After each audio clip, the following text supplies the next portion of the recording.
When you're facing stubborn stains, you're always in a fierce fight. Clean Soft kicks out stains. Kimateki. Credit to you if you stay at home. If you must shop online, use your NCBA credit card. Stay home. Stay safe.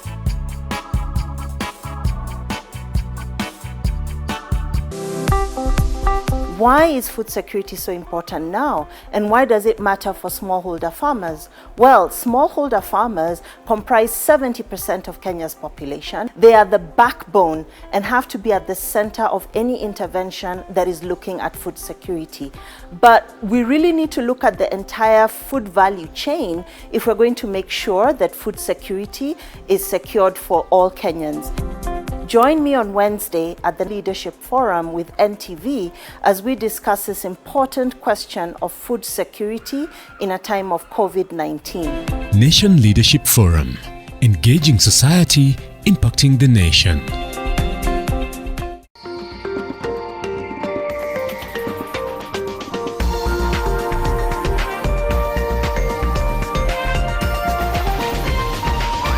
NTV, turning on your world.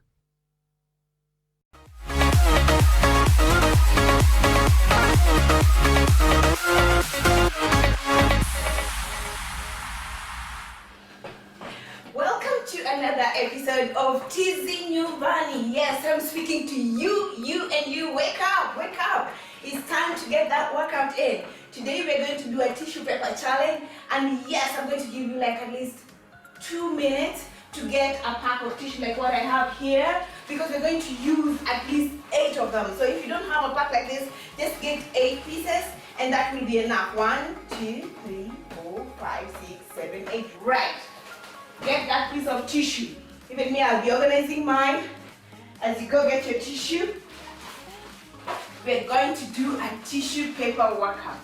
All the tissue paper that you bought, we are going to use them today. Right. So go get your tissue. And yes, even you, the elderly, we are doing this together. The girls, the little babies, you can bring them along. They learn from what you do. Wake them up. And let's do this together. So we need 8 pieces of tissue. 1, 2, 3, 4, and 4. That's 8 pieces of tissue. And the rest I'll just fold this neatly and put it here. So we have 4 here in this stack, right? And 4 here. Do you have a tissue paper yet? We have 8 pieces of tissue paper.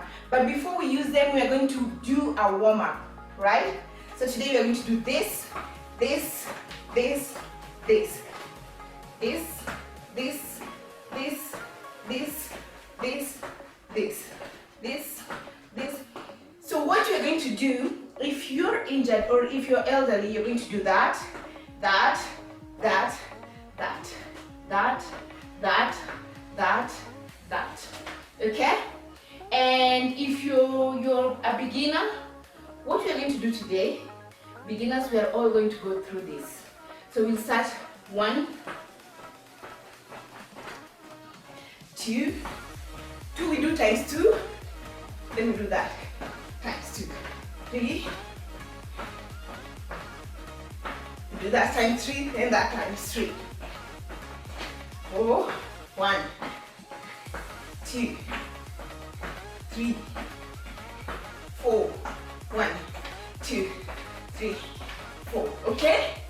So if you're an elderly or you have an injury, this is what you're going to do. That, that, that, that, that, that, that, that, that, that. Okay? That, that, that, times 3. There you go. That times 3. Breathe in. Now you know what we're going to do. So we are going to do that up to number 5, 3 times. Okay? So let's get started. Let's get started. Yes, yes, wake up. Let's go, let's go, let's go. 1, 2, 3, move. That, that, that. 1, 2, that, 2, 3. 1, 2. Okay, that's what we're going to do. So let's start. 1, 2, 3, go. 1, 1, 1, 1, 2, 3, 1, 2, 1, 2, 3, 4, 5. 1, 2, 3. 1, 2, 3, 4, 5, 6. 1, 2, 3, 4. 1, 2, 3, 4, 5, 6, 7, 8. 1, 2, 3, 4, 5. Well done. We're going to do that times 3. Breathe in. We're going to put our rest timer, which is 30 seconds. Please walk around. Yes, you don't sit down, please. Don't sit down. I can see you. Just breathe in and out. Relax. Breathe in and out. Walk around. Don't sit down, please. Don't sit down, because when you sit down, you will lose gas and you don't open up your lungs to let the air in. So breathe in and out. Our time is up. So remember, we start with 1, 1, 2, 2, 3, 3, 4, 4. Remember, I said if you're the elderly or injured, you do that, right? This, this, this, this, that, that, that, that. 1, 1, 2, 2, 3, 3, that, 1, that, that, that, that. So we go up to 5, that's one set, okay? 1, 2, 3, move. 1, 2,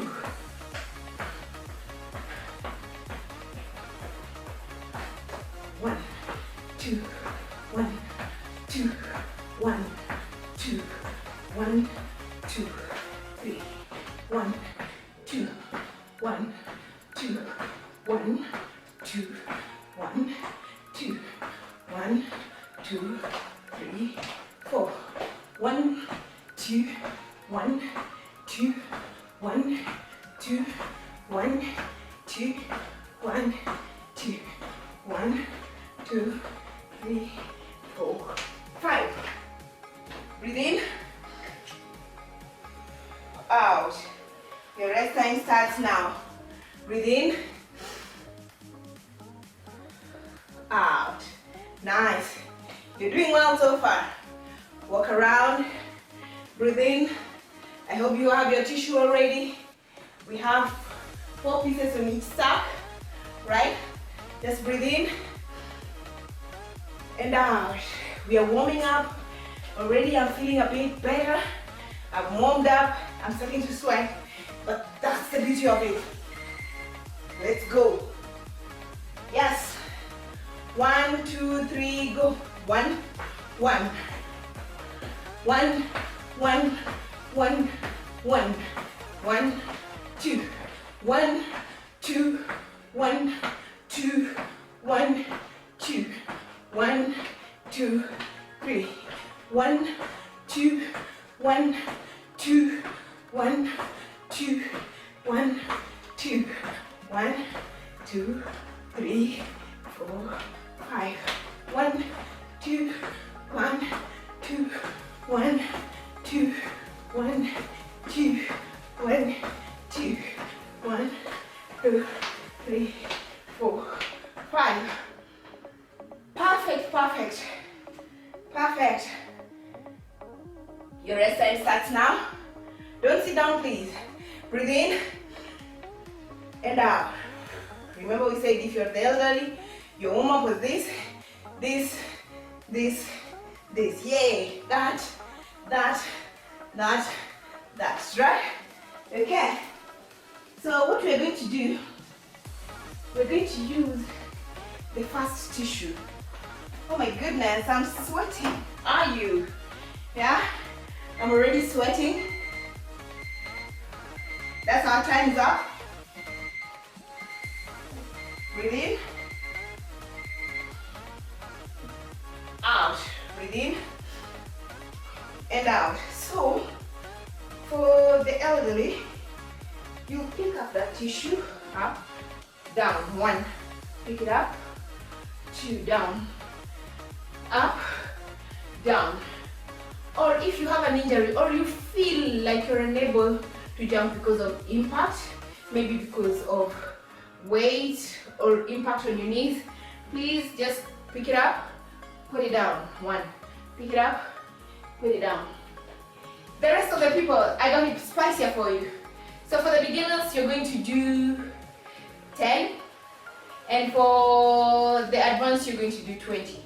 This is what you're going to do. Pick it up, put it down, that's 1, okay? So we'll count every time it's down for all of us. For the elderly, you're going to do 10, or the best you can in the given circumstance. And for the young ones, you can do as much as you possibly can. Those young people have energy down there. So let's go, let's do this together. 1, you jump, yes, you. Squat, 3, look at me, I'm squatting. 4, 5, I can see you bending, don't bend, squat. 7, 8, 9, 10, beginners. 11, if you can push, keep going. 12, 13, 14, you're doing well. 15, don't stop please, don't stop. 18, 19, and yes, 20, well done. Well done, well done, well done. Breathe in, I know your heart is racing, breathe in to control your heartbeat. That felt nice. Breathe in. I know we all bought this tissue, we didn't know what we were going to do with it, but I was ready. I told myself, let them buy them. We shall use this. So you are picking what you bought in your house to make yourself work hard and release the stress. You're doing great. Time's up. Take a sip of water.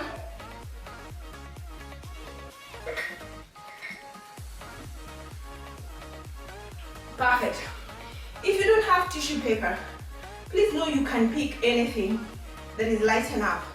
You can pick bottles, you can pick, you can have different things that you can pick so long as they are able to remain stable. You can have like cups that stack together or something like that. So there are different alternatives of what you can use. I'm just using tissue paper because it's the most available to most people, but you can use basically anything that can do the same workouts as we're doing. Don't get stuck in the tissue, okay? So I hope you are not seated down just because you don't have 8 pieces of tissue. You can do this with plates, you can do this with cups, you can do anything that is able to stand. You can even do it with pans, sufurias, yes, you're right, you can do it with sufurias. So let's go. 1, 2, remember if you're elderly, this is what you're doing. 3,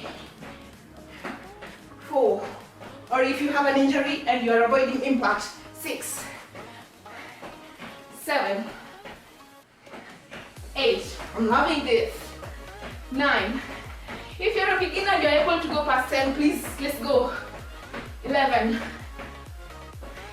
12, 13, 14, 15, 16, 17, 18, 19, and 20. Remember, just the fact that I'm saying elderly are doing this does not mean you, yes, you who's been working out and who is elderly cannot do the advance. Hey, challenge yourself if you can do it, why not? Okay? Don't sit down or don't do the other alternative, this, if you're able to do better. Okay? So challenge yourself. You don't have any injury? Don't push yourself to the injury corner. No! Don't push yourself to the injury corner. Just come with us, push little by little, and you'll be able to do it eventually. Breathe in, out. Our last set. Starting 1, 2, 3, move. 1, 2, 3, 4, 5, 6, 7, 8, 9, 10, 11, well done, well done. 13, 14, 15, 16, 17, 18, 19, legs together, legs apart. 20, well done.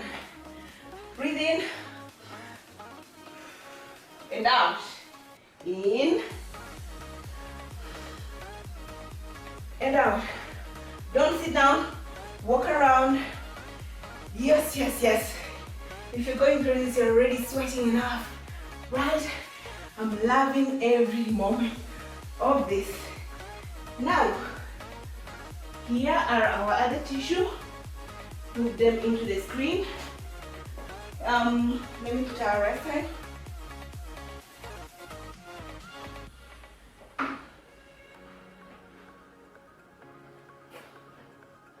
So first I'm going to demonstrate what basically we are going to do. So you'll be here, you jump, pick this, jump, put it down, jump, pick this, jump, put it down, right, until we pick all of them, okay? In the next set, we return all of them, yeah? So, if you have an injury or you're an elderly, you'll be in this position, turn, put it down, 1, squat, pick, squat, put it down, 2, squat, pick this up, okay, until you finish all of them with very minimal impact. Well done. So we are going to start in the next few minutes. The next few seconds. Our rest time is almost up. So yes, our rest time is up. Well done. So we have our pieces of tissue. If you don't have tissue, you can stack sufurias, you can stack plates, you can stack cups. Just find something that works for you in the environment you are. Don't sit down. Rule of thumb. Don't sit down just because you don't have it. Find something in your house that can do it, because there is something that can do it, okay? Yeah, so let's go. 1, 2, 3, go. Pick this.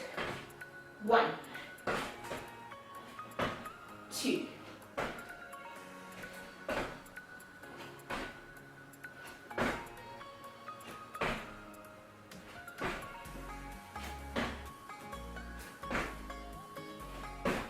Pick it up, put it there, pick it up, and put it there.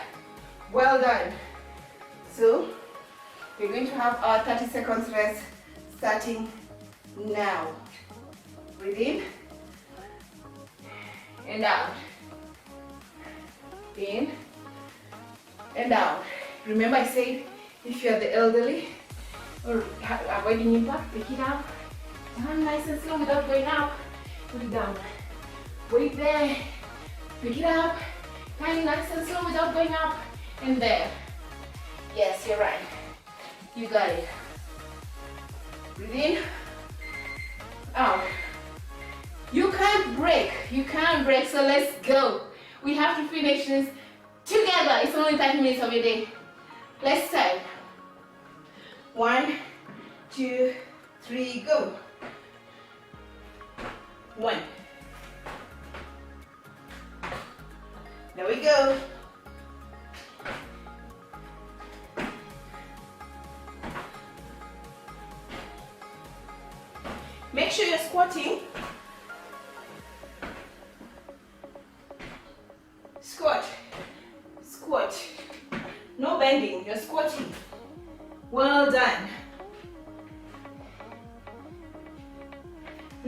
this tissue paper workout, the catch is if any stack falls, you remain in a squatted position and rearrange the stack. What I mean is that should this fall down like that, I have to remain here in a squatted position, go for this in a squatted position and stack it up together. That's when I can go up. Okay? So make sure you're careful. Whatever you're stacking, let it not fall down. And yes, if your partners, I'm talking to the other partner to keep accountability. Don't let the person stand and bend around to pick the weight. No, they remain in a squatted position. How about that? Let's go for the last set of this workout. 1, 2, 3, move. Pick the weight. 1. Tissue. 2. Pick it up. 3. Pick it up. 4. So you have to gently place it, remaining in a squatted position. There we go. I'm trying to be careful so that I don't have to create a squat work for me. Yeah. Well done, you did well. We're done with that workout. So we are going to start our next workout. Let's move this right to the front there. I hope you had some water break. And breathe in. Out, sip a little bit of water. And we're about to go in for our next workout.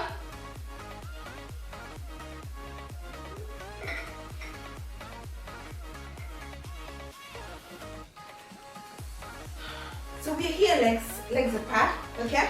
We're going to be legs apart. You pick this, put here, pick this. 1. Here. 2. Here. 3. Here. Like that. Then you start there. There. That. That. That. And that. Remember, my leg is straight and this one is in this position. When you go this side, the same thing applies to this direction. Make sure the weight moves to your bum and your leg, okay? Because basically we're trying to train those legs so that when we walk out of this season, we walk as the reason for the season, okay? Well then, let's go. Okay, are you ready? If you're avoiding an impact on your knees, just gently move that. Bend the knee to a position that is comfortable for you. The rest of the people, make sure you're sitting on this leg and this is straight, okay? Every time you swing the other side, this is straight. You know, like you're doing some, sort of swing. Enjoy it, Yes, even you can do it. Don't worry about your balance because you're sitting on both legs, Exactly. Perfect. Let's try practice again without the weight, okay? So you're here, legs apart, okay? Then you do that and this. Perfect. That and this. That and this. You got it. So let's do this, okay? Legs apart. Remember, I've said if you have an injury, get to a comfortable position where you can shift the weight without putting more damage to wherever you're already going through. So just gently bend this. If this is the problem, bending it at all, just do that and do this, okay? So that you don't have to get more injury from the movement. And you feel your body. So please take care of it in the best way possible, but just keep moving in the best way you can, okay? Don't sit down. Let's go. 1, 2, 3, move. That, down there, down there, down there, down there, and that, okay? They look pretty. These are not organized, so let me just put it like that. Okay, that looks nice. So let's bring them back together, okay? So this, here. This, here. This, here, this, here. This, here, this, here. Well done. Our rest time starts now. Breathe in and out. Walk around. Please don't sit down. Yeah. Don't sit down. I know you're sweating. Let me wipe down my face. Wipe it down. I know you are sweating too. So wipe it down and let's get moving in 3, 2, 1, and there we go. So right there, right? Then 1, 2, 3, start. There and there. There and there. There and there. There and there. Okay, we bring them back together. Set number 2. There we go. There we go. There we go. There we go. You're doing right. Remember, this leg is straight. The one leaning is straight. There we go. Perfect. Perfect, perfect, perfect. Our rest time starts now. Breathe in and out. We are trying to work out the inner part of that thigh so that when you're working out the whole leg, everything else is toned and together, right? Breathe in and out. In and out. Perfect, perfect.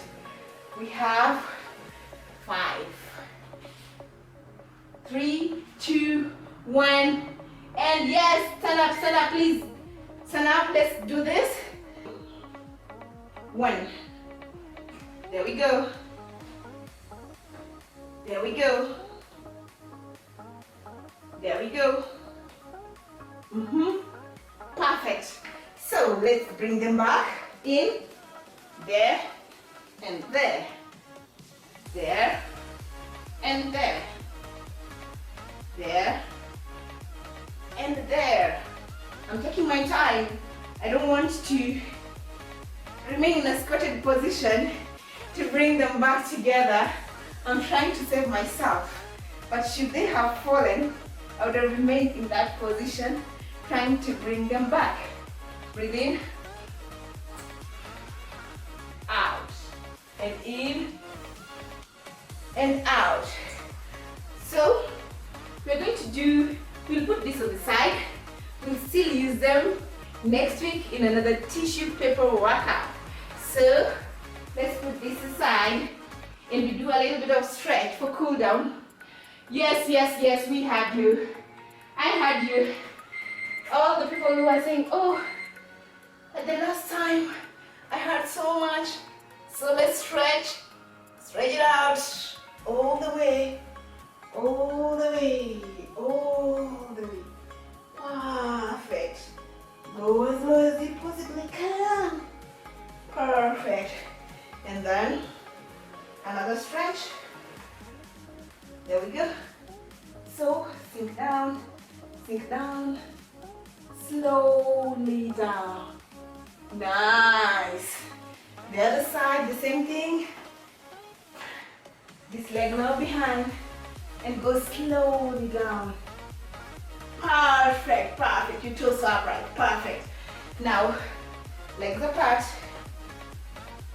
Swing under. 1. Stiff leg. 2, 3, 4, 5, and 6. Then, still stiff leg. Hold there flat and move backwards and move front. 1. Backwards and front. 2. And that's it. Then legs together like that.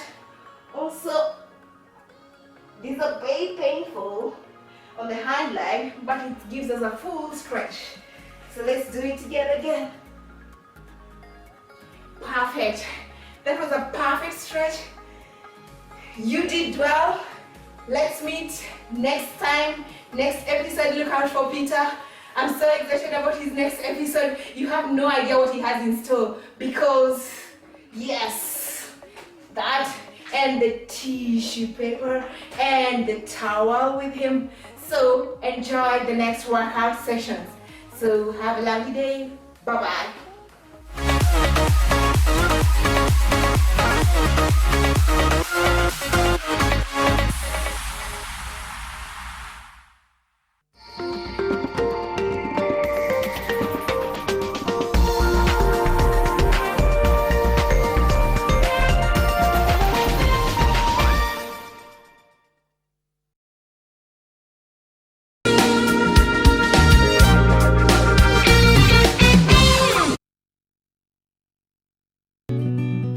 I help women find independence by training them in fish farming. It's tough on my back, joints, and can cause headaches. Panadol Extra relieves multiple types of pain. If symptoms persist, seek medical advice. As we navigate the new normal, we hope that this note finds you and your family safe. We are indeed living in an increasingly challenging time, a time of disruption, a disruption that has brought grief to some, financial difficulties to so many of us, and enormous changes to life as we know it. Now, though self-isolation may at times be hard, many people are discovering that it presents an opportunity for all of us to slow down, to pause, and reflect. Better days will return. Stay home and stay safe.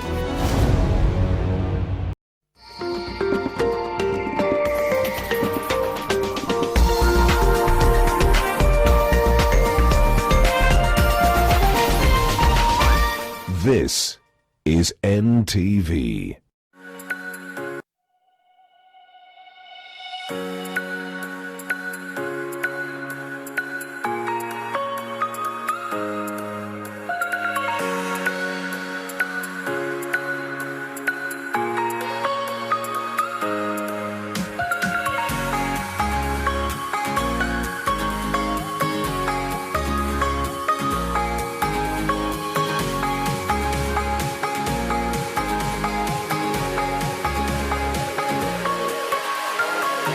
Hello, East Africa. My name is Joseph Warungu. Good morning and welcome to your world. Your life had a routine that you were used to, from getting up, getting out, getting busy, to getting back. Everything was normal, but not anymore. Your new normal is a lot of staying in the house, keeping safe, working from home, and homeschooling.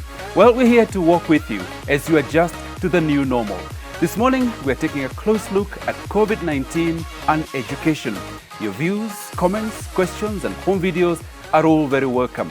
You can reach us by phone, WhatsApp, or the hashtag #NewNormal. There are other plants which do not grow in open, bright sunlight. Learning from a radio, that's something rather old school that has come up again.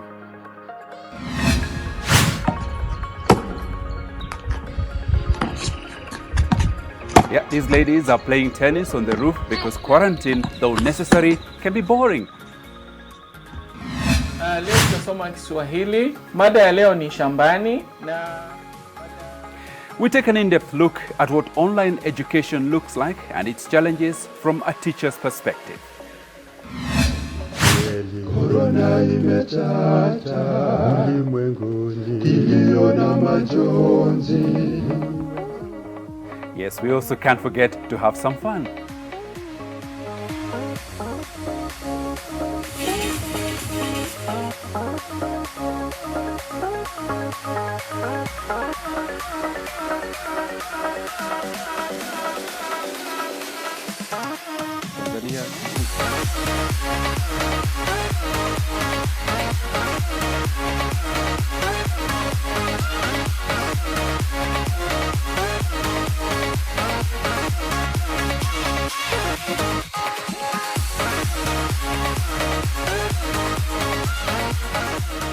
Okay, to begin with, let's have a look at the numbers, the data from COVID-19, starting with Kenya. As of today, we've got 13,872 people who've been tested. 281 cases have been confirmed positive. 14 people have unfortunately died, and there have been 69 people who've recovered. That's the situation in Kenya and across East Africa. Looking at Tanzania, first of all, they've got 254 confirmed cases. 10 people have so far died. 11 have recovered. In Ethiopia, we have 100, if I can make this larger, so yes. In Ethiopia, we've got 111 people who've been confirmed positive. 3 people have died, and there's been 16 people who've recovered so far. In Somalia, 237 people confirmed positive. 8 people have died, and there have been 4 people who have recovered.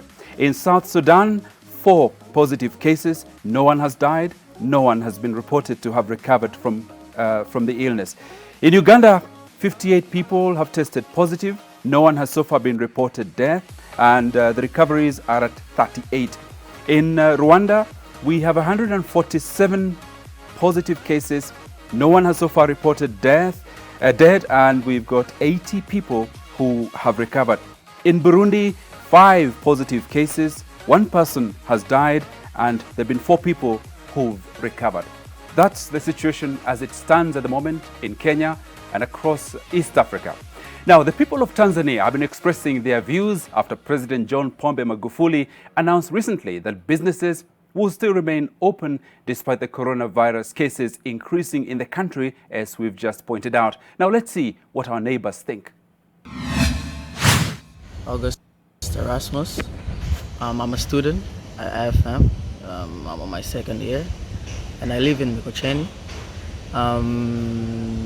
What am I feeling about the increase of numbers? Well, it is bad. It is scary, you know.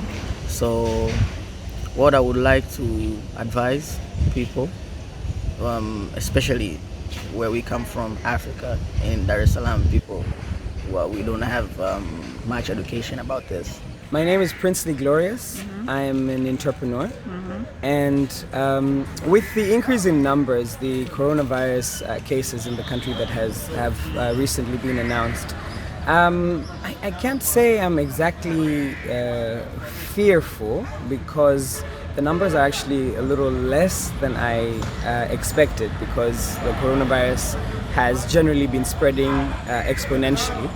But so I'm not fearful in the short term, but in the long term, I'm worried about our preparedness as a country. In terms, like just our general disaster preparedness, if this becomes to the level of a disaster, and it looks like it might get there. My name is Simon Mtabazi. I live in Dar es Salaam. Now the numbers have gone high. Starting from last week, it's been increasing tremendously. In my network, people are a little bit scared. When is work going to resume as usual? How long will this go on?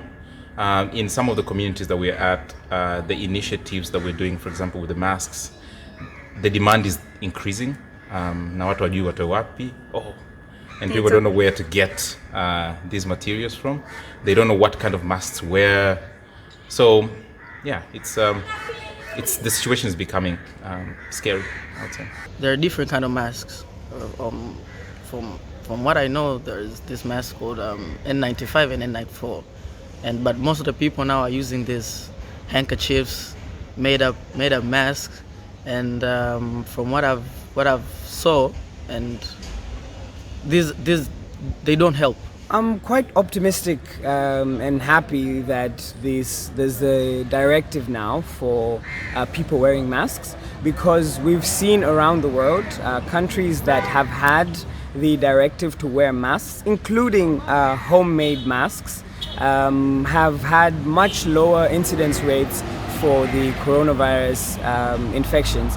And so I'm happy about that. I don't know in terms of people being informed about this, but I know most of the people I know have started wearing masks. Most of them have been homemade masks, like the one I'm wearing myself, and which doesn't protect you from the virus 100%, but it does curb the spread of the virus. So more of us doing it. In fact, if we get to a point where all of us who go outside our homes wear the masks, but most of us actually stay home, I think we'll be at a much better place than we are now.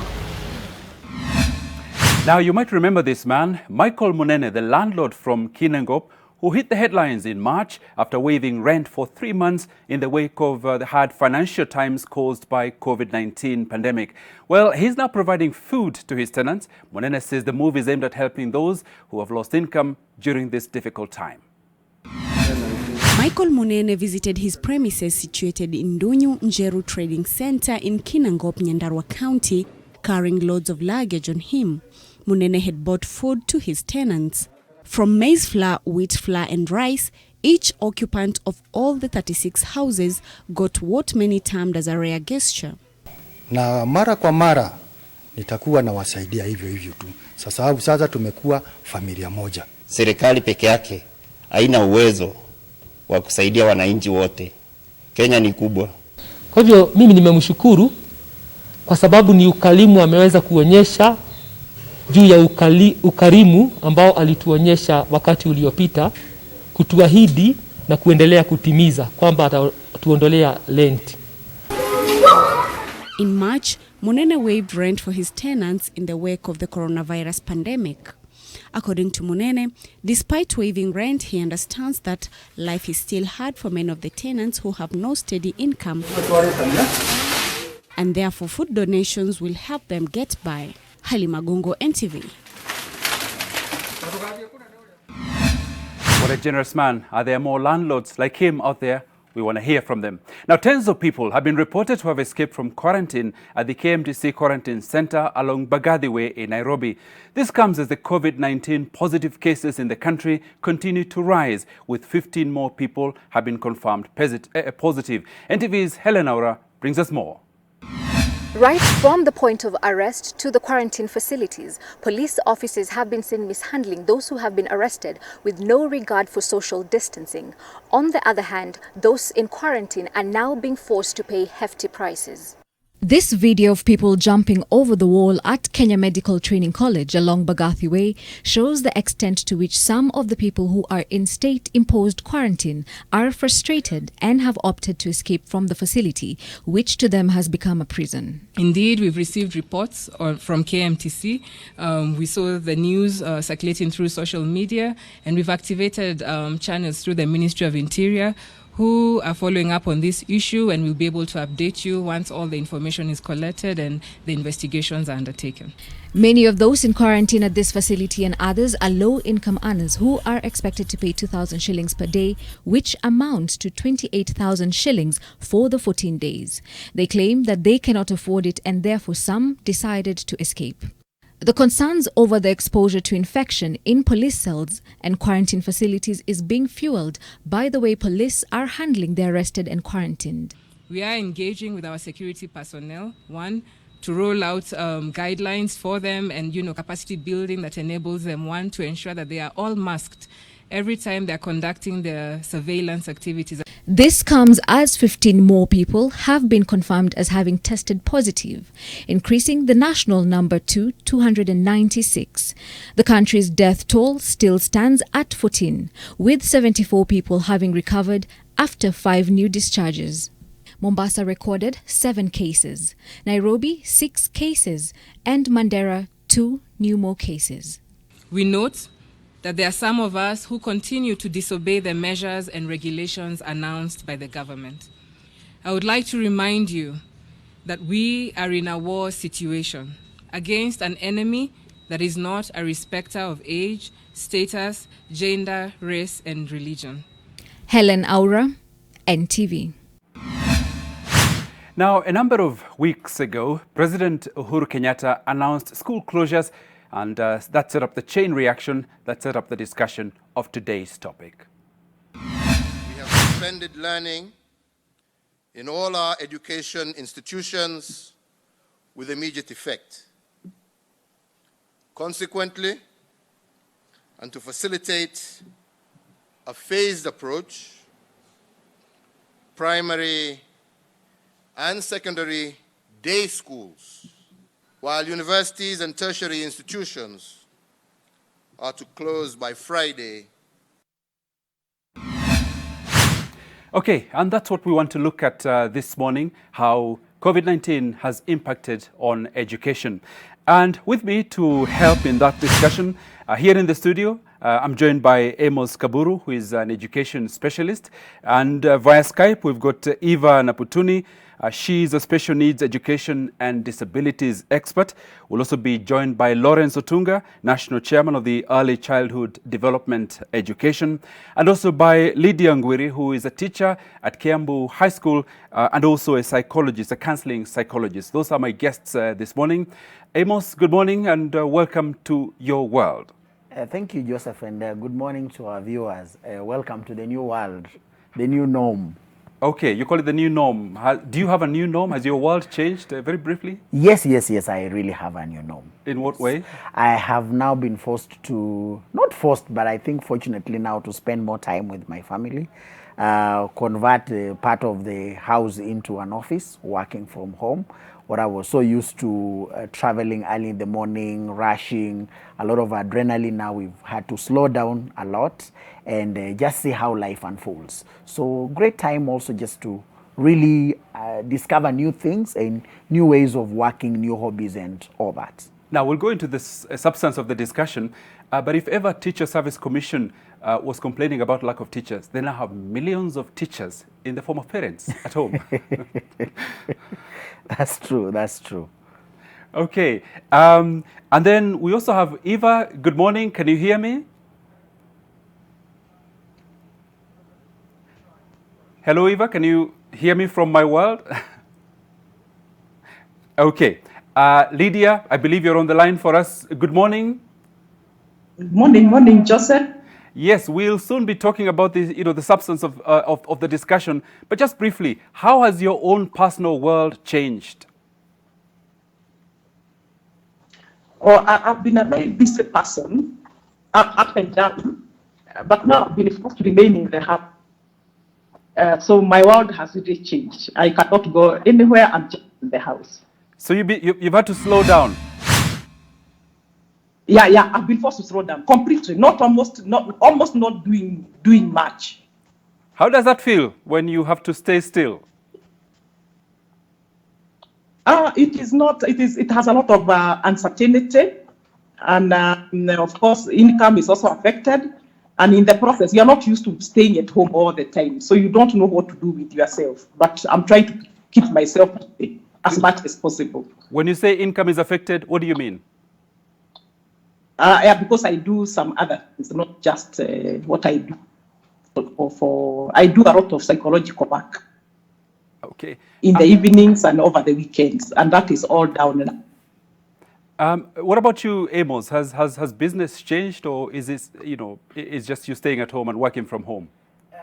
For me, life has, in terms of work, has not changed because fortunately I work for a multinational non-government organization. So a lot of our work involves coordinating with other people in other countries. So just the change of location does not affect much of our work. In fact, in any case, it's a lot because now we have a lot of pressure in terms of thinking around the solutions towards facilitating the millions of children that we work with in about 14 countries across the world. And when you have some of your countries such as India where you work and Bangladesh, then you're talking about injecting an additional 1.8 billion children. So in addition to the other African countries where we work, we are affected by about almost 2.5 billion children. So there is a lot of pressure from my side just to try and deliver some solutions that will facilitate learning to be continuing. That is the kind of pressure that we are now facing. Okay. Lawrence Otunga, good morning and welcome to Your World. Good morning and thank you. Is this world for you different from what you are used to?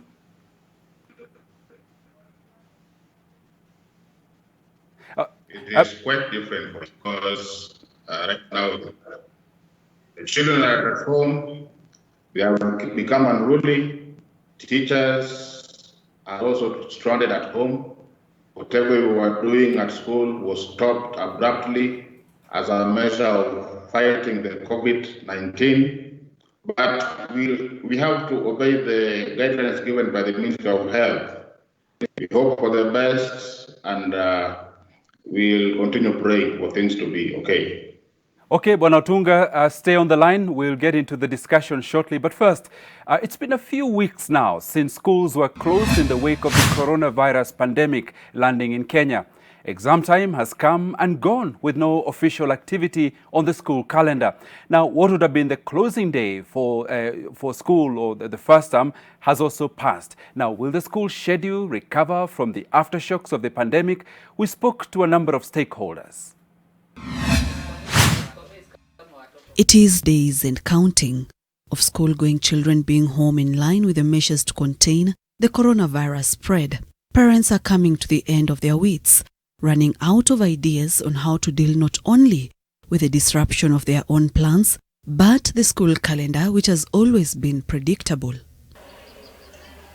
Ideally, families would have been readying themselves for the holidays after the children in schools finished sitting for their end-term exams and assessments. Those plans were thrown out of the window with the coming of the coronavirus into Kenya and the closure of schools. One has to quote President Nana Akufo-Addo that if you ask me how to revive an economy, I can have a formula. But if you ask me to bring people back to life, I have no formula. The first cardinal responsibility of any responsible government is to protect its citizens. And that's what government is doing. Because when our people are healthy, when our people are safe, we can do anything. We can decide to postpone exams. In an effort to try help learners, the government introduced educational programs currently running in the media. As parents are encouraged to take over and help their children learn, some schools have gone a step ahead and introduced e-learning. When we load education or important services such as education onto technology platforms, then if we are not very careful, what happens is that you will end up excavating the inequalities. So you have to think of technologies that reach many more people. And if you look at studies that have been conducted, one of the digital platforms that has been realized to be available is the radio. So radio will perhaps provide a bigger opportunity. Amos Kaburu, an education expert, says the indefinite stay of learners at home might have consequences in future. It's very easy to see the crisis in health compared to see the crisis in education. And a crisis in education has a lifetime impact. Because if, for instance, children are unable to read, they live with these consequences and for all their life. Second term is expected to run from 4th May to 7th August. Third term is expected to start from 31st August to 30th October. The end of third term ushers in a new phase, that of national examinations for candidates in primary and secondary schools, who shall be covering a syllabus for an examination that has already been set. I think this is going to fundamentally shake how we have delivered, how we've thought, how we've packaged, and how we have delivered education to a large extent. The Kenya Union of Post-Primary Education Teachers, KUPPET, wants the Ministry of Health to provide for the upkeep of the quarantined persons in schools in terms of bedding, food, and other essentials. KUPPET also wants the Ministry of Health to fumigate the institutions and sterilize all facilities in the schools used by people who would have been quarantined there. Beyond the sanitary conditions of the school's infrastructure, there are more fundamental issues that stakeholders are grappling with. For instance, what happens to the school calendar once the pandemic is past? How will the learners recover lost instruction time? What happens to the school fees that had already been committed to the schools? Will the country's national examinations be affected? Answers that only the Ministry of Education can give guidance on. Sharon Baranga, NTV. Okay, now let's look at how COVID-19 has impacted education, the education system, the curriculum, the pupils, the teachers. Let me start with you, Lydia Ngwiria. You're in a school environment, or you normally are. What have been the actual disruptions to the schools and to the pupils as a result of this pandemic? Of course, we were supposed to be doing exams towards the end of March, Most schools have not done exams, apart from those ones who are doing it online, and there are very few schools that can do that. So there's the issue of syllabus coverage. We were not yet through the first term syllabus, let alone the year syllabus. So that becomes an issue for especially the Form 4s who are sitting for the exam and the Class 8 who are going to sit for the exam. When they are doing it at home now, there is no way they are going to concentrate all of them, those who are doing it at home. We give them a lot of homework to go and do at home. But we, in the past, we have given homework, but the children come back not doing homework. And when you ask the parents say they said they were doing homework. So we are still going to expect the same challenge when we open school to find that the homework that we gave was not done, even when the parents were at home, especially for the adolescent children.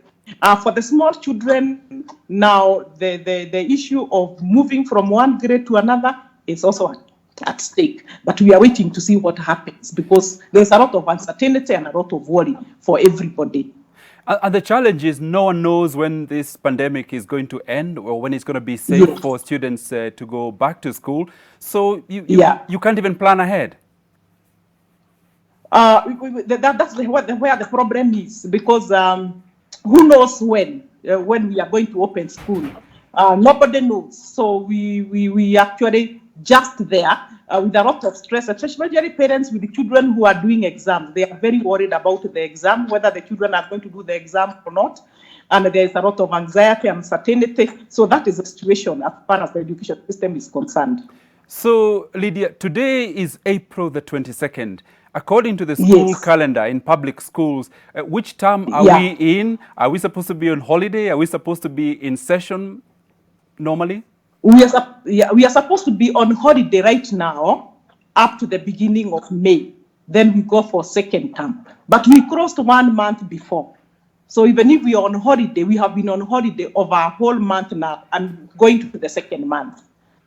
So schools are supposed to be opening in the first week of May. But it looks as if it is not going to be possible the way things are. So how are you, as teachers, how are schools preparing? And I don't know what you're preparing for anyway. One thing is for sure, that the exam will be done. Even if it's not going to be done, I don't know when it's going to be done. But the CS said the exam is going to be done. So I would like to encourage the students to continue with the revision. Because what we can do right now, especially for secondary school, those who are doing the exam, is to continue with the revision because they have done Form 1, Form 2, and Form 3 work. So they can still continue doing revision. Even Class 8, they can still continue doing revision at home, although it is very, very difficult. For those who are going on with technology, they can still continue as we wait to see whether the exam will be done or not done. But the fact remains, the exam will be done. Even if it is not going to be done when it's supposed to be done, it will still be done. So the easiest thing for any student or any parent is to continue preparing for the exam. Okay, Lydia, let me pause you there for a moment. But you're speaking with such finality that exams will be done. Let me turn to the ultimate authority, who is the CS Magoha. This is what he had to say about this whole issue of exams. We are not going to risk the lives of our children because dead people do not take exams. So the parents should should remain calm. And I want to challenge them, if they have television sets in their own houses, to see what is happening elsewhere. We have still not reached a stage where we are saying we are going to postpone this, we are going to do this. Don't put words into our own mouth. If and when the time comes, we shall tell you whether issues like exams will still be held. As at now, I, as the head of the sector, do not see any reason why we should postpone exams. Okay, that's CS Magoha. Now, Mr. Otunga, I want to come to you because I know you have been quite vocal about our education authorities and even the insistence on exams. What do you make of CS Magoha's view that exams will happen anyway? Exams will go on as planned only if the pandemic ends before June 2020.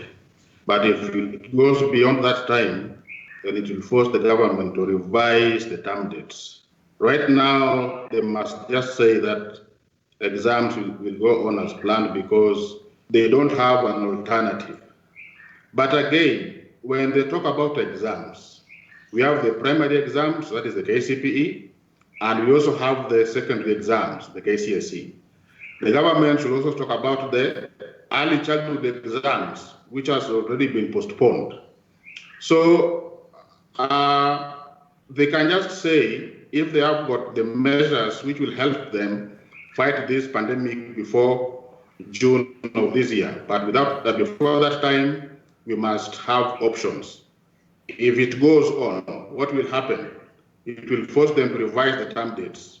With me, according to what I'm seeing, the numbers increasing day in, day out, the government will have no alternative but to postpone the exams. Okay, now, and just on that, experience from elsewhere, as you say, from China and Italy, it takes at a minimum of 3 or 4 months before the situation can stabilize. We're only just, when things are beginning to peak. Obviously, we don't know how Kenya and Africa will respond to the pandemic. But what options would you propose the ministry adopt? For example, if this thing continues longer than anyone would like it to? I think the government should continue engaging the stakeholders. Let the government continue consulting the trade unions, the associations for a way forward, because if they just say that the exams will go on as planned, what if the pandemic goes beyond the expectation? What they can do, they should start receiving proposals from the stakeholders on when the exams can be rescheduled too. Because if we cling on one thing, that exams will go on as planned, then if the worst happens, we may find ourselves on the wrong side. So what I can say, the government, first of all, they should have proposed changes. Let them have tentative exam timetable, just in case the pandemic goes beyond their expectation. Okay, Mr. Kaburu, this is a territory that you are very familiar with. First of all, just on this subject of exams, what is your take? We have no control over this pandemic. We have no control over the pandemic. And this is just a manifestation of the challenge of how we've designed our education, which applied a certain norm that education should be happening within the confines of a classroom. And we seem to have ceded a lot of responsibility and power to the school and the timetable, because they are the ones that rule our education, and the so-called the orange book and the syllabus, now what we are calling the curriculum designs. So we are going to suffer these effects in the short term, because where the world is right now is where the world was in 1940s. There was a lot of uncertainty when the Second World War broke out. We cannot rule out that we are in war. And that's what many of us seem to forget, that when you are in war, the first thing you need to be concentrating on is humanitarian assistance, how to make sure that you save many more lives. That should be the cardinal responsibility. And that's what should really be focusing on right now. So you can't even talk about school structures at this point in time? Not at this point, because what is now going to save you is just common sense and good manners. What is it? Wash your hands, put on a mask, and such, stay at home. These are not complicated stuff. This does not require you to know what is the SI unit of anything. You just have to follow simple instruction. And that's now where the world has reached. So we have to go back and ask ourselves, how do we design our education that we ceded a lot of responsibility to the school, so that even very simple things such as children even tying shoes, we had to give that responsibility to the school. And that's why many parents are really struggling on what is supposed to be done now. So I think we need to have 3 plans. 3 scenarios that we have to construct, because what we are just doing right now is just beginning to feel the heat. We are not even dealing with the effects, because the effects of COVID in education will be lifetime. It will go beyond several generations, and that's what will tilt even how we have designed the systems of education to see whether they are resilient to such kind of challenges or not. So we need to have 3 scenarios. 1, what do we do in the short term? Then what do we do to in the long term, and then now we need to have a plan that transitions us from the short term into the long term. So what CS was talking about is a short term. Yes, yes, what the CS is talking, because you also need a certain sense of stability. Yes. You cannot just transit into the future. Maybe you are adjusting to say exams are now going to take a new norm and a new form that will be happening. We need to have a certain way through which we leapfrog. I mean, which we walk into the new future. We cannot just leapfrog into it. So there must be certain things that have to be done. These are young children. You cannot begin telling 13-year-olds who have lived all their lives, knowing that there's going to be a KCP, telling them that he's not going to be there. You need to reassure them. You also have to realize in the next 5 years, there'll be the voters. They'll be the ones who will be making decisions. So how a society treats the weak is its essence of how stable it is. So we have to be a little bit more responsible with even how we manage that information. How are we giving out to them? So exams are not cast in stone. They are all forms of possibility. Because even if you look at beyond COVID, in 2022, we are going to have grade 6 and grade 8 who are supposed to transit into secondary school. So 2023, we are going to have a double intake. 2024, we are going to have a double intake. So I think for me, government should not have any reason to panic at all, even if exams were to be postponed to next year, so that even we are pushing what you are calling a transition into secondary school or into tertiary education, because all these are realities. We've been there when we were transitioning from 7-4 to 3 to go into 8-4-4. We've had cases of double intake. So government should not be afraid of this. We should be very, very much open, even as now we think about the new future. Okay, I'm going to come to get some more solutions on what the future looks like post-COVID. But talking about parents who are struggling now, with students studying from home, many parents are struggling to keep them up to speed. Some have found innovative ways to facilitate learning. Lucy Wache, a mother of 3 boys, paints a picture of how the new coronavirus has forced parents to wear the teacher's hat. Homeschooling is not my cup of tea at all. So in fact, when they first closed school and came home, the first week was the most stressful for me. Social media was abuzz with all manner of links, homeschooling links, e-learning platforms. It was so much, I was overwhelmed. In fact, I was like, am I supposed to sift through all this to see what's appropriate for them, for the high schooler or for the 3rd grader or for the preschooler? It was so much, we decided, you know what? Let's teach life skills instead. So we cooked, we baked, we sang, we danced. That's pretty much what we did in the first week. And towards the end of that week, after having had so much fun, I think I started feeling that I'm not a serious parent, because other parents are posting, what they're done throughout the week with regards to homeschooling. And I was like, wow. Anyway, but I was vindicated because our school reached out and said, hey, parents, don't worry yourselves, don't jump onto any platform that you see out there, because it might not have relevant material for the learners, and it might be information overload for them. So just chill out. We will prepare something that's in line with the syllabus, which was, I just said hallelujah to that. Anywho, so homeschooling has had, of course, its own challenges. One, it's, coming up with a timetable, ensuring that it's followed. The children want breaks all the time. You do, not even a subject, but, just maybe one paper and they want a break. Like in school, you don't have these frequent breaks. But, they're on holiday mode. In fact, they don't understand why they have to do all this work. They want breaks all the time. They're negotiating for breaks. Yeah. Okay, let me come to you, Lawrence. Those are the challenges of one parent. I'm sure she speaks for many. And I know of some schools where they're insisting that the parents on e-learning should follow a particular timetable, and that the teachers come in and do a class on Zoom and another one comes in. But it's impossible because some people don't have that connectivity. The parents are dealing with other children in the home. It must be very difficult to follow the timetable as we know it in the schools.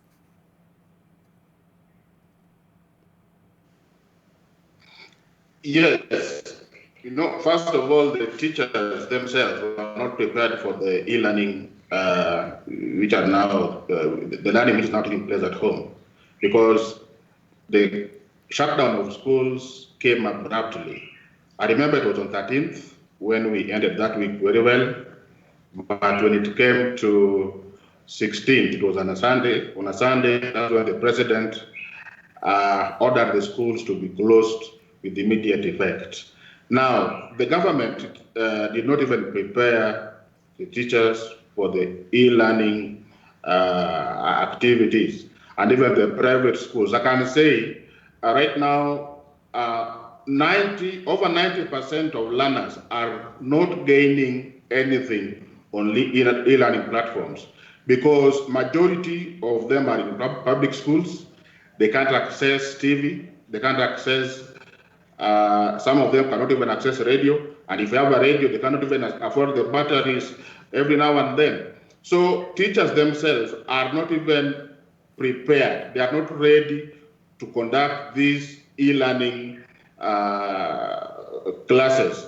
And then even logging in those classes, in those platforms, the online platforms, it requires some skills in computer operations. And most, I can say some of the teachers are not even aware. Even these parents, let me say the parents, they cannot even log in their children into those platforms. So e-learning is only capturing the high-class parents who can afford those devices.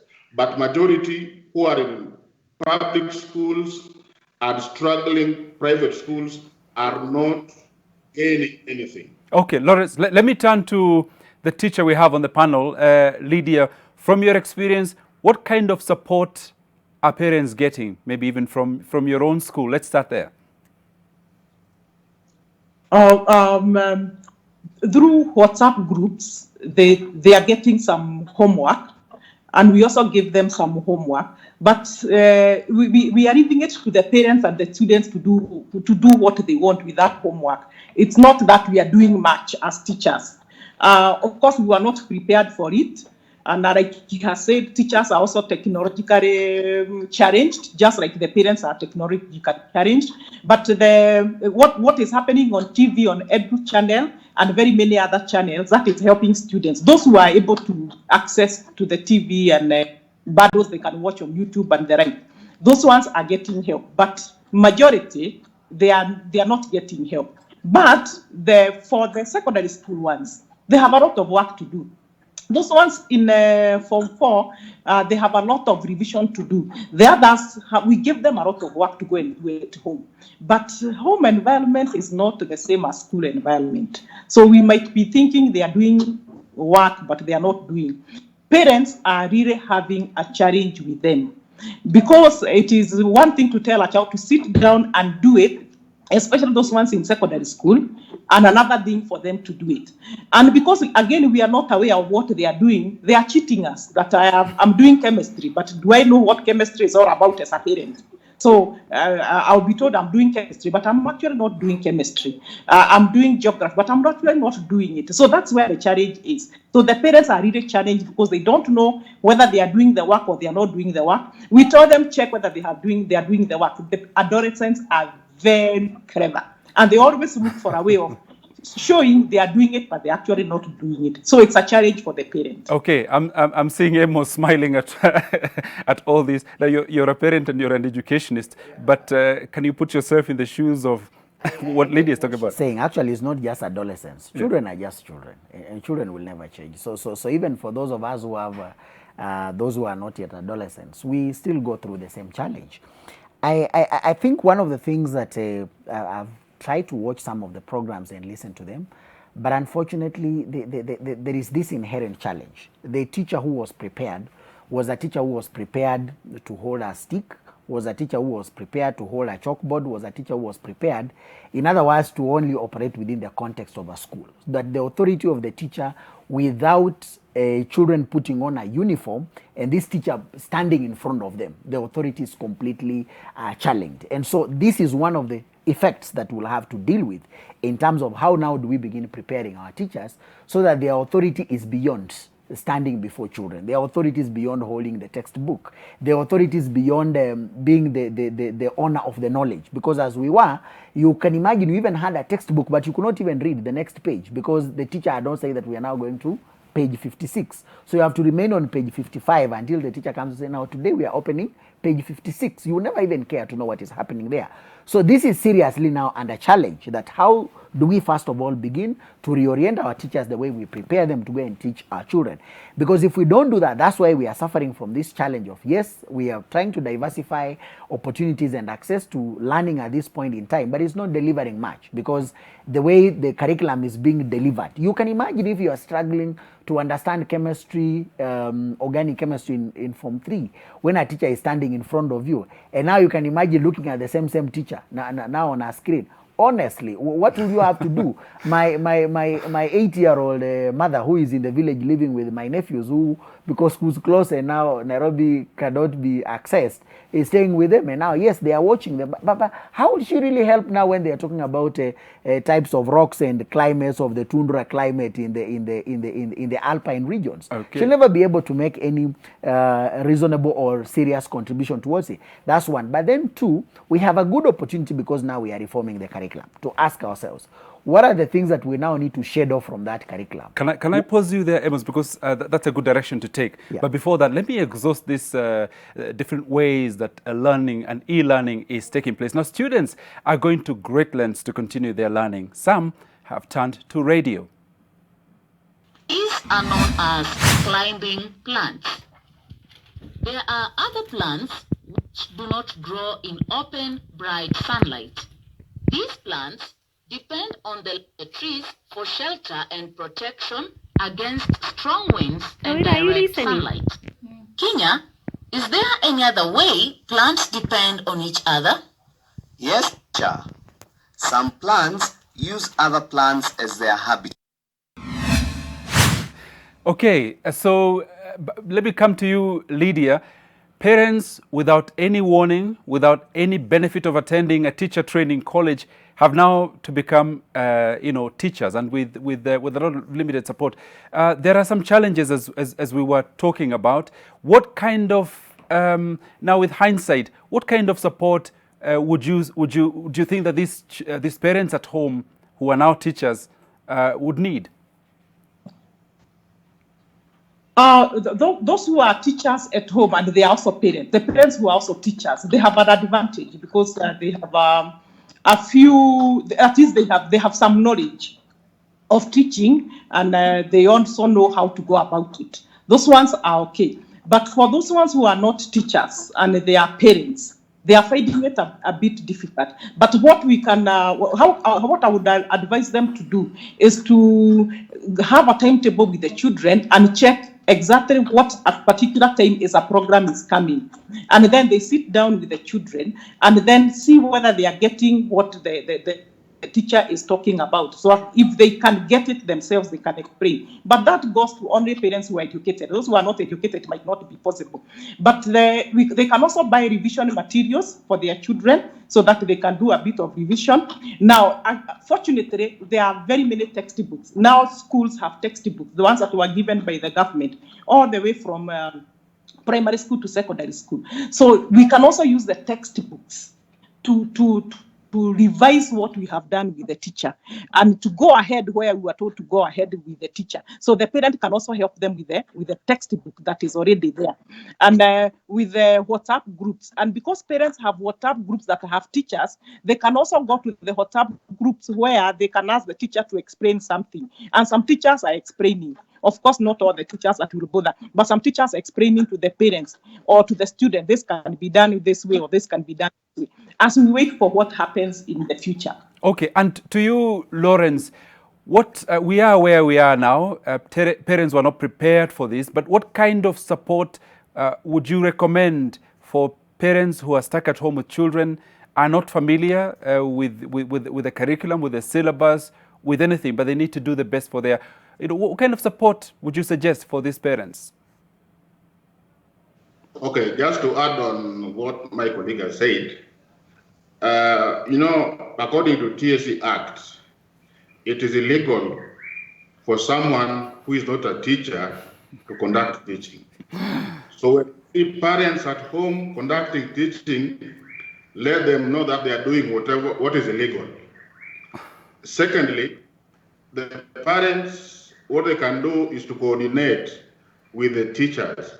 Only the parents who can afford the Android phones, the parents who are on WhatsApp, parents with email addresses to access the Google Classroom. They should only coordinate with the teachers to help them guide these learners on daily basis, because the parents are not trained. Not all of them are trained to engage the learners during that period. They can't control the children or the learners during that period. So first of all, whatever they are doing, if they are not teachers, is illegal. Secondly, I think the government should now learn a lesson on how to invest on their laptop project. You know, the project paid, but they can revive it and ensure that each and every child here in Kenya has an access to these devices. Now, Lawrence, just to be clear, you have declared all the millions of parents in this country illegal teachers. They should not be teaching their students at home. Is that what you're saying? They are illegal teachers according to TSC Act. TSC does not allow anybody who does not have a TSC number to conduct any form of learning or teaching. And let me also tell you that the Constitution of Kenya does not clearly talk about homeschooling. There is nothing like homeschooling in our Constitution. So whatever we are doing as teachers, even parents, is just to keep these learners busy. Okay, let me throw this to Amos. I think we're just complicating it because officially schools are closed. Right. So what is therefore happening? We cannot say that homeschooling is happening. If we were to get now lost into the legalese and the legal jargon around it, so we cannot say that school is happening. What is just we are in sort of an emergency time when all of us are seeking just to survive. That is the first thing. But I think what he says is very critical in terms of what I started by saying. How do you begin, first of all, to liberalize the curriculum, rethink how we train our teachers, rethink the role that parents would play in the whole education space. But one of the unfortunate things that I'm seeing in the whole of this conversation is that we are not listening to the end users to tell us the utility of what we are serving them. We seem to be thinking that perhaps just by loading this curriculum on the technology, that's what children want. And we seem to be having very little conversations with them in terms of, do you agree with it or not? I saw I had the routine with my daughter, and when we started off, and I've been investing a lot in terms of getting feedback, and as we try to explore other available opportunities, of course I would count myself fortunate enough that I have got access to internet, and therefore will make it quite access what you call high-tech kind of solutions. And even like last week we began some classes around coding. That's not what is going to happen. I totally agree with Lawrence that with 80% of the children going to public schools, the only thing you will do is what I said when Sharon was interviewing me, that we are going just to excavate the inequalities, because those in public schools, even their households in this country which do not have the radio, they do not have the phone, let alone the smartphone. So how even do they begin to have such opportunities? So I think it's also important for us to ask those end users, how well do you, how do you find the lessons or the package that you are being given to be beneficial in terms of helping you? Otherwise, we will continue reinforcing. And yet, as we've said, I am finding that whatever we are offering pedagogically is a bit weak, because it may not really help. Do you get a sense whether these issues are being addressed at policy level? Yes, I have a sense that it's happening at the policy level. The only issue is that because the country is in a lot of state of uncertainty and a lot of anxiety, if the lead policy maker was to stand up and say anything, it raises and it will become a discussion point for the next 3 days.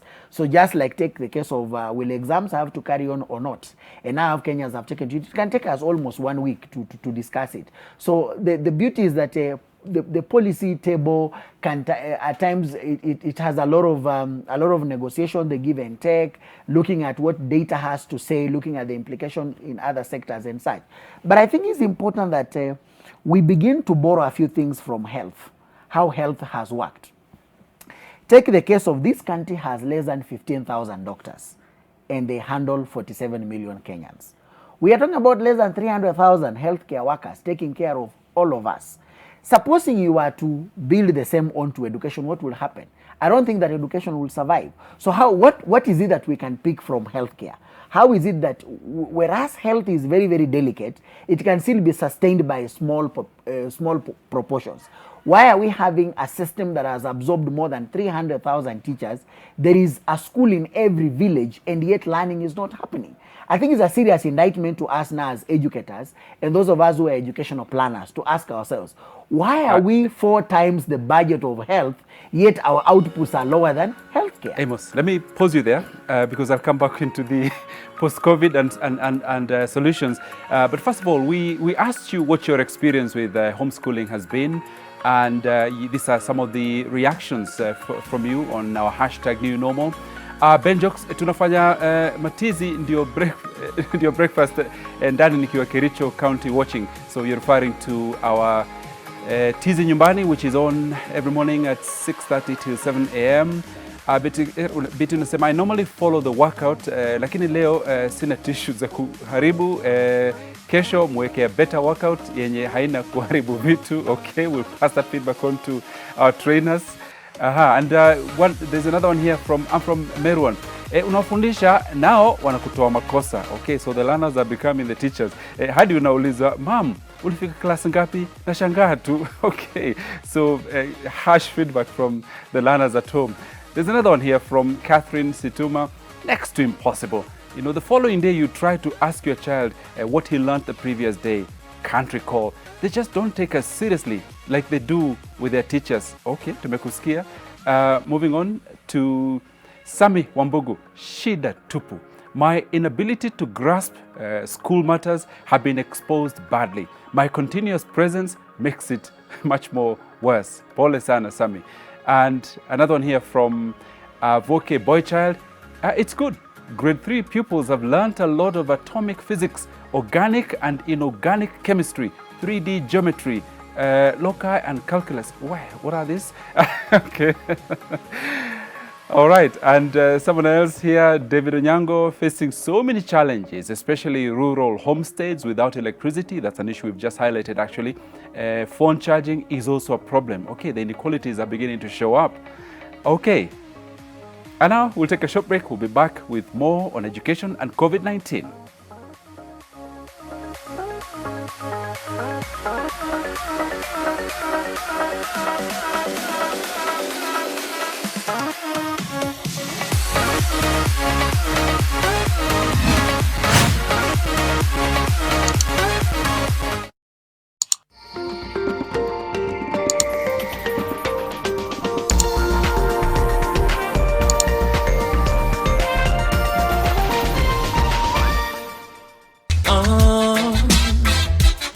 And them say, here comes trouble, here comes the danger, sent by the Savior, welcome the Rasta youths. I and I start recruit soldiers for Selassie, army. Here comes trouble, here comes the danger, welcome the Savior, welcome the Rasta youths. Then I pay access, and the general issue in the world.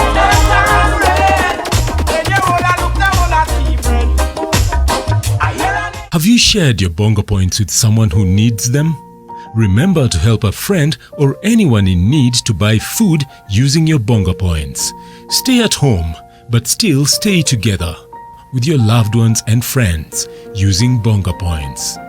Share your story or video of how you've helped a fellow Kenyan to our FB page NTV Kenya, Twitter page at NTV Kenya, Instagram at NTV Kenya, SMS 20686 or our WhatsApp number 0745 925 002.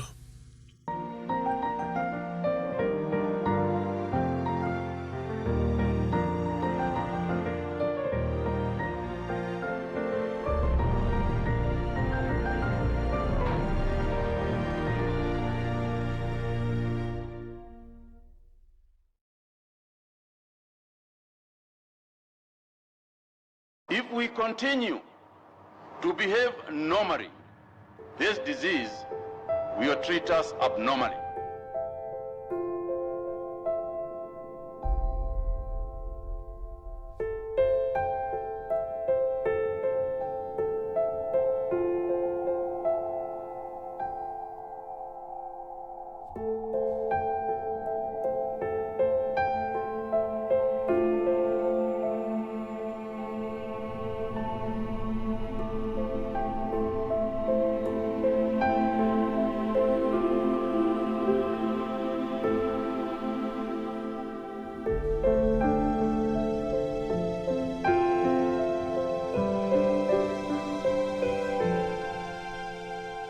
Hi,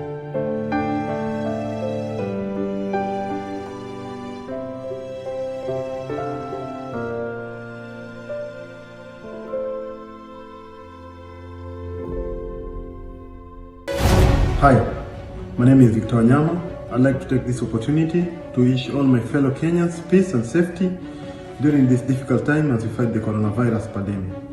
Please follow the instructions given by the Ministry of Health as we fight this pandemic. Wash your hands thoroughly with running water and soap, or use sanitizers where necessary. Keep your environment clean. Stay at home, avoid unnecessary movement. Take the necessary precautions to keep yourself and the family safe. To my fellow athletes, please train in isolation and take the necessary precautions. We shall overcome this pandemic. May God bless you all, and God bless Kenya.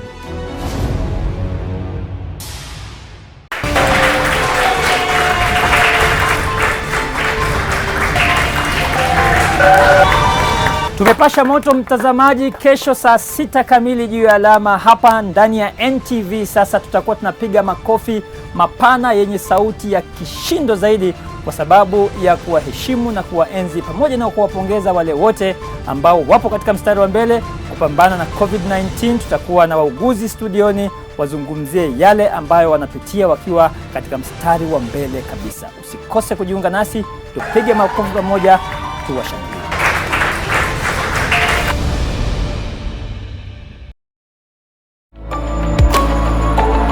Words cannot express how happy I am that you chose me to be your mother, and you fought very hard to stay and be my best friend. More than 6 million women in Kenya suffer from fistula. We speak to a very young lady who has a heartbreaking experience from rape, depression, and now conquering fistula. Where do you draw your strength from? My mom. Yeah, she has an interesting past as well. She shares her story to create awareness and sensitization. Arion hand sanitizers and face masks protect yourself against COVID-19. We have a series of products to keep you safe during this COVID-19 pandemic. Contact us on 0703 222 000.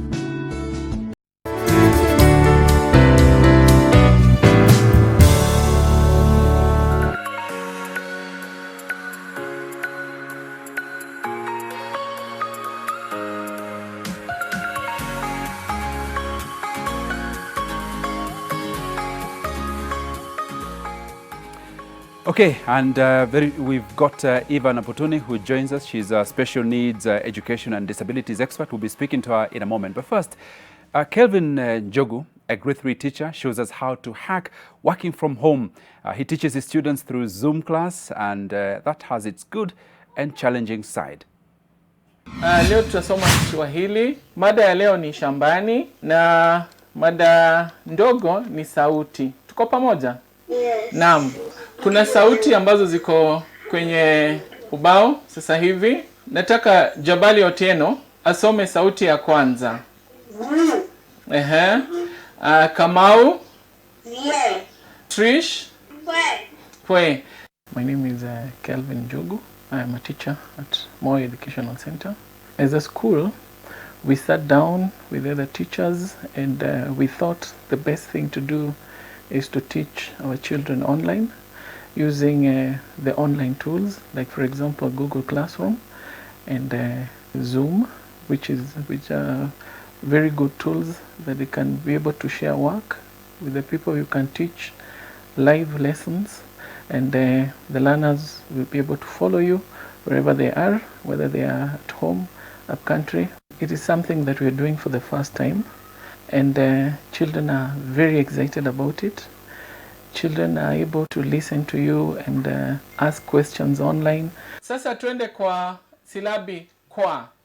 Kwa, kwe, kui, kwo, ku. Everything is going on normally, just like when the school is on session. We can send notes using Google Classroom. If you need to do explanations, you can do them in Zoom, live, and until all the children get the concept. You can prepare notes, you can prepare homework, and send it to the email of the parent. and then the parent will get the email, print, and then the child will do it and then forward it back to us so that we can do follow-up on that and mark and again resend it to the parent. We also have Google Classroom, where I can also send some short notes, well explained, and then can talk to the parents so that they can explain to the child more.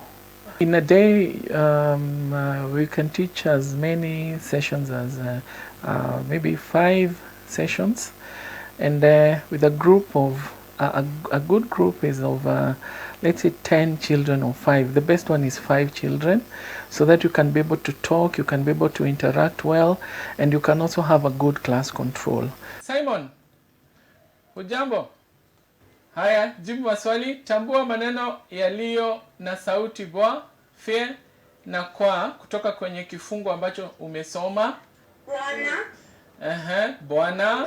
Kuna jina hapo Bwana Rashid. Vizuri. Heko.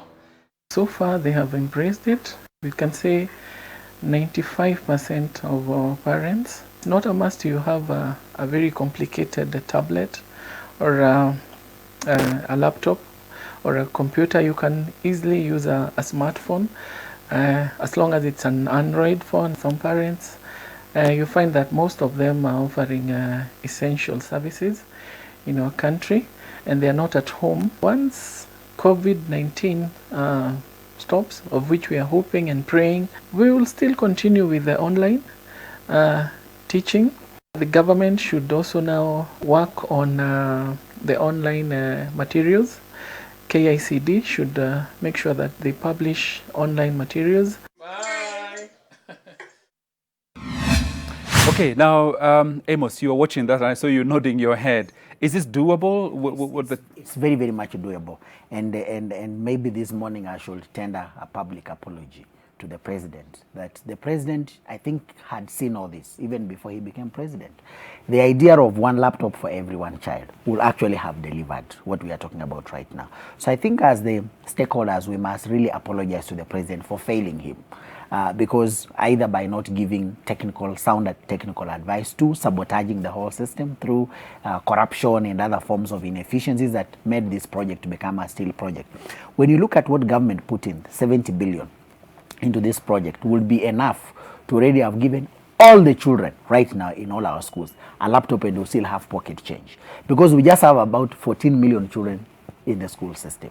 If we had actually gone to China and spoken to one of those big telcos over there, they will actually have built for us some simple tablets that will maybe be going about for 4,000, and we would have been able to give to all the 14 million. It only have cost us about 56 billion. We'll actually have remained with the pocket change. But second is to look at why is this impossible? It's the question of the cost of technology. Is it something we can do? Yes, we can do it. We can actually afford to bring down the cost of technology.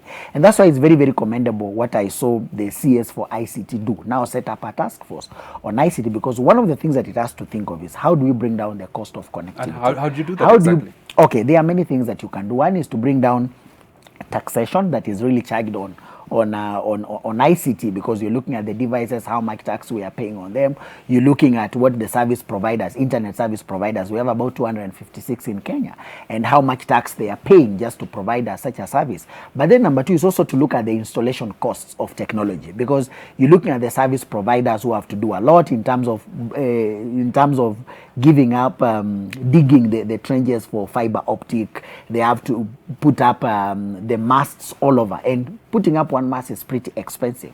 So one of the things that we also have to pursue is what we call resource sharing. For instance, does Safaricom have to put up a mast, and again Airtel puts up another mast, and someone else also puts up another mast? If you go to even government institutions that had put up a lot of infrastructure, such as KBC, we could basically load some of this infrastructure onto them, so that you are only loading your signal onto it. That means that the cost of putting up that mast will significantly drop, because maybe you are only paying rental services on it. You are not building from scratch. So rather than spending 600 million to put up a mast, you could maybe only spend about 3 million. So because you spend little, it means that as you provide a service, you make it cheaper.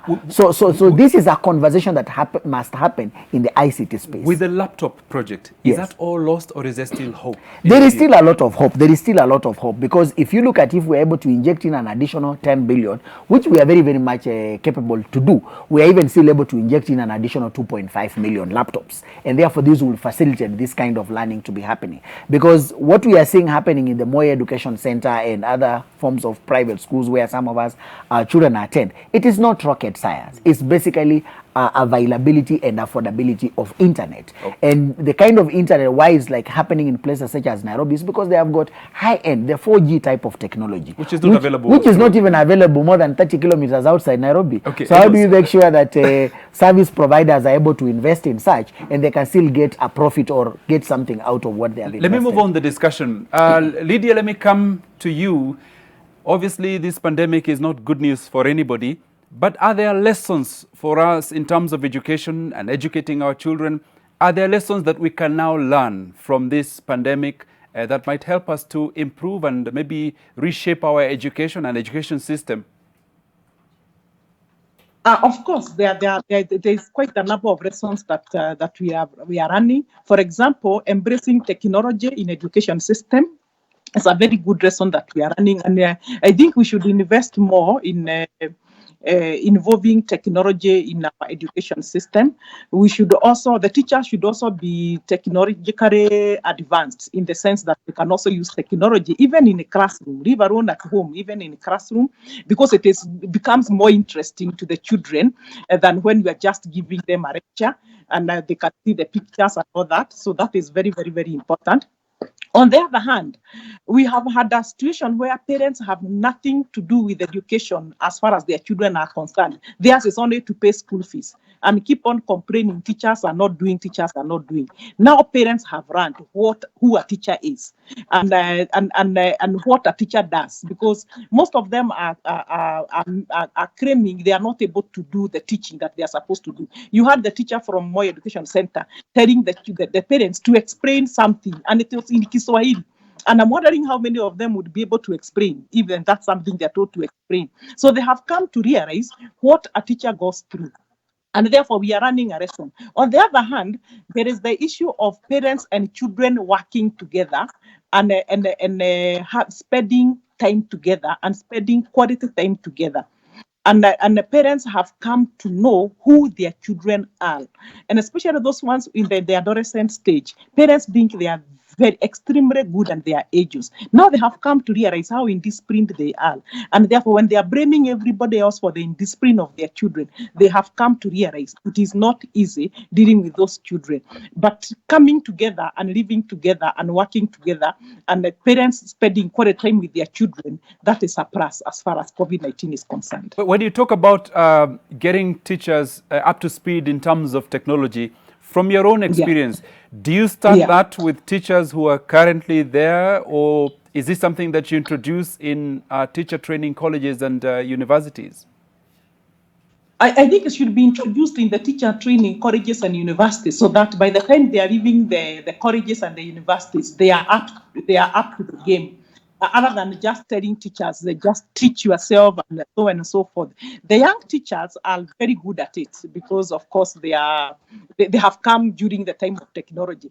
But for the old ones like us, it becomes now a challenge for the use of technology, unless somebody is really interested in the use of technology. But we should encourage every teacher to be in a position to use that technology. You find even most schools have projectors and they have laptops, but teachers don't use them because they don't work. One thing, it's one thing to prepare the material, the other one is presenting the material, and they do not want to do a lot of work preparing the material, and they might not even have the knowledge.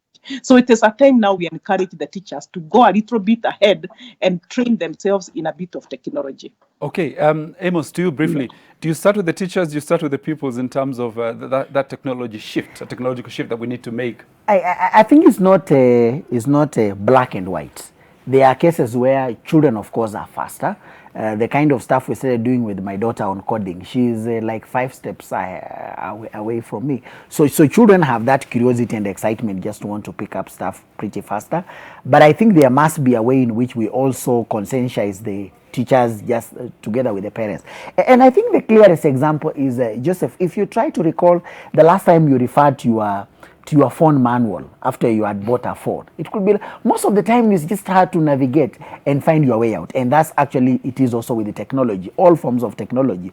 So it's not that it has to be so sophisticated in terms of people being taken through it, but through discovery method and learning, making mistakes here and there and learning 1 or 2 things over here and there, it really helps. So I think one of the things we also have to do is to help teachers just to shed off the thought that perhaps it is too complicated, it's not possible, I am too old to pick it up, and just accept that. And that one of the ways is to have those very open conversations whereby children can also freely question your ability to use technology. And when you let them thrive to also want to teach you, then I think it becomes easier for you to facilitate that kind of learning. So there's lots of possibilities. Okay, Eva, I hope you can hear me now. Good morning and welcome to Your World.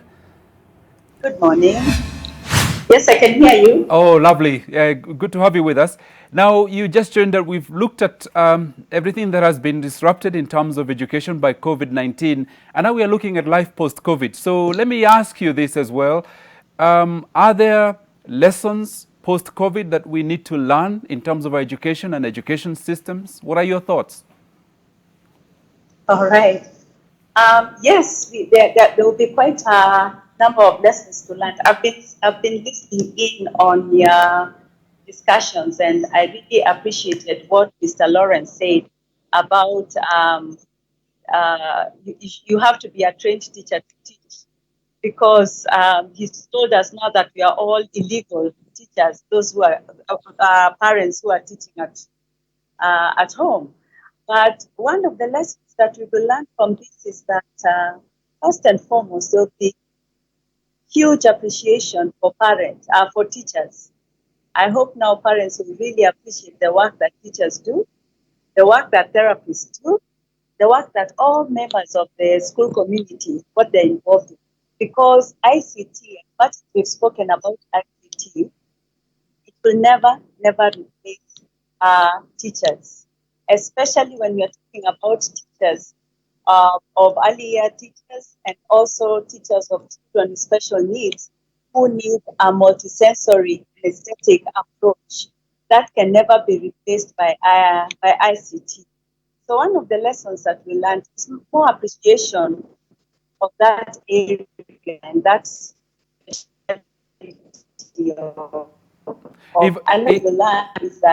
Sorry, Eva, your line is breaking up. I will come back to you in a few as we try to get a bit more clarity on your connection. Now, in this conversation about the effects of the corona pandemic and education, we have to look at all types of education, especially those less fortunate of those lessons. Apart from the normal curriculum, is teaching the special needs children need to be independent. Now, take a look at this. Here's Malaika. Malaika, say hi. Hi. On Saturday morning, I was busy.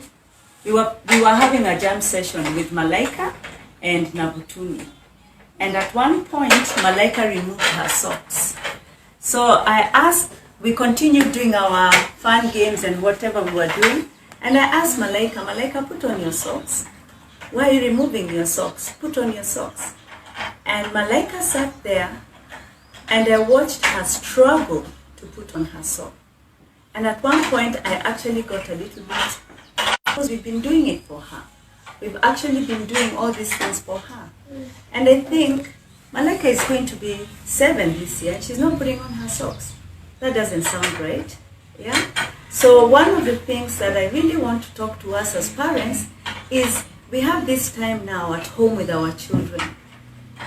Let us encourage them to start doing.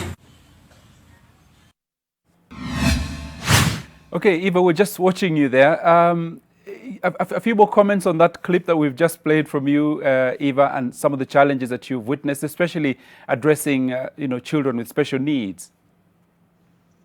Yes, I think, You know, what we have done as parents is that we have taken our children to schools and actually relied a lot on the teachers doing a lot doing things for them. Lessons that we learn right now, like for example, my example there with Malika, is that I assumed that she was able to do certain tasks, which are supposed to be very natural tasks for a child of 6 years old. So you find that parents will get very frustrated because they assume that their children can do some things, and they can't do it. So some of the things that we learn right now is that we need to take time and actually look at the life skills of our children and work on life skills for our children. Yeah. Okay, Not sure. Can you hear me? Yes, I can. Now, Amos, if I can bring you into the conversation as well. This sector, special needs children, is one that is not given too much attention, actually. Exactly, and it's going to be worse at this point in time because you have got certain categories of disability that require a lot of attention, and not just attention, but specialized attention. You're talking about instruction for children living with hearing impairments, children living with some form of autism, children living with some form of visual impairment. It becomes extremely difficult. So I think this is another area that we now have to invest a little bit into in terms of research of what is really going to work. Some of those rebates that we've always asked for, making some of those softwares that maybe enable children to hear, especially those ones who are blind, to put on their machines, now to be made more available for them to happen. Rethinking around providing education learning solutions that also use sign language and such. So it is not something that can happen overnight, but it's now really taking us to the back end once again, to start investing a little bit more time. And if there can be more partners, especially from the private sector, willing to work more with these technological companies that are trying to develop certain solutions here and there, those who are doing programming and coding just to develop some of the solutions, it's quite really welcome. Okay, now, Eva, you're a big champion of equality or addressing inequalities. And the sad thing about this pandemic, it's going to create a lot of, or is creating a lot of, exacerbating inequalities, not just between able and those who are less able, but also those who have the means and those who don't. It's going to make us a situation that's not great even worse. You've gone off. I can hear you. Go. Sorry, I did not hear the last part of your question. If you cannot, COVID is going to produce a lot of inequalities in education. Yes. Not just in special needs, but it also people who are technologically savvy, those ones who have the means and those who don't. Yes. Yeah, could you talk a little bit about this? Yes. We don't even need to go so far as to looking into technology. Let us look at a situation that we are at home as a family. We are getting instruction, educational instruction from the radio, from the TV. Okay? Who says that dad does not want to watch TV at that time? Who says that mom does not want to listen to radio when she's doing her stuff at that particular time? How do we prioritize what we are going to do? Yes? So when you're talking about technology, let's not even go to iPads. Let's not even go to the phones. Let's go to what is readily available. And what percentage of our population has access, even radio or TV? So I think when we're talking about inequality right now in regards to education, whether we are talking about our children with special needs or the typical children, we cannot say that we are receiving equal education right now for all children. Look at the situation where we are being told that they are going to go back and do exams. How can they do exams? Who will determine what they have learned? Who will determine what they have achieved during this time? I personally think that this is a time we are stressing each other so much. We are already having issues of COVID. We're already having issues of trying to stay home as a family, something a lot of people have not done. Why don't we get to know each other? Let's give all these things we are talking about, e-learning and literacy, digital literacy. We are confusing a lot of matters right now. We are not ready as a country to start saying, let's jump into this, let's jump. There has been no preparation. Are the children learning? We have said that the children have access to textbooks, they have access for revision. Are they learning or are they mastering? Are they memorizing for examination? Let them start learning other things. Do they know their mother tongue? Can they start learning their mother tongue? Do they know how to take care of themselves at home? Do they know how to cook? Do they know how to take care of the compound? Let's cut it out now. Let us look at what are the skills that our children should be learning at this particular point. We are just bringing so much pressure into something that probably, COVID is going to end. And as it ends, can we continue with our school system where we were? Because there is no way we will be equal when we go back. There is no way our children will be at the same place when we go back. And that's inequality, and that is lack of equal access for our children. Okay, Right of education. Yes. Eva, thank you for that. Lydia, let me come to you briefly. How much attention is given to children with special needs in terms of public school learning, even at your school, for example? How much? Attention is given to children with special needs, learners with special needs, at your school or in public schools generally? Where I teach, we do not have many with special needs, but we give them attention in terms of preparing them psychologically to accept themselves as they are. But that does not happen in every school. But where schools, there are psychologists or counselors, they help them to understand themselves and cope with their situation. But these are children that need a lot of attention, not just from the teachers, but from anybody else within the school environment. And now that they are at home, it is a major challenge for the parent, because the parent actually, most of them don't know how to deal with them. So it becomes an issue for the parent.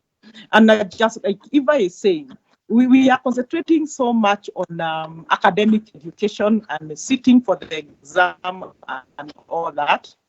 COVID-19 will be over, and we shall go back to school and do what we are supposed to do as teachers. But now at home, let us concentrate on so many other issues that we need to put the right way. For example, let the children learn how to cook, let them learn how to do a few chores in the house and so on, because there are even some schools that are taking too much time for the child, that they are given homework the whole day. We are on holiday now. Specifically, we are supposed to be on holiday now, but learning is still continuing, where a child is sitting down from morning till evening. They are going to hate school and homework and homeschooling and everything else. So the special need children, they need a lot of attention, and now the parents are having a problem with it. Thank you. Now, see how parents on the other side of the globe are coping. In the time of COVID-19, millions of school children in the Arab world are now learning at home. Governments across the region have shut schools, forcing pupils to stay away in a bid to combat the virus. But there's the risk of deepening an already worrying educational divide, as we've just spoken about. Microphones not working, videos freezing, and students disappearing from laptop screens. These are just some of the new challenges faced by teachers and students in Hong Kong as the classroom goes virtual at home.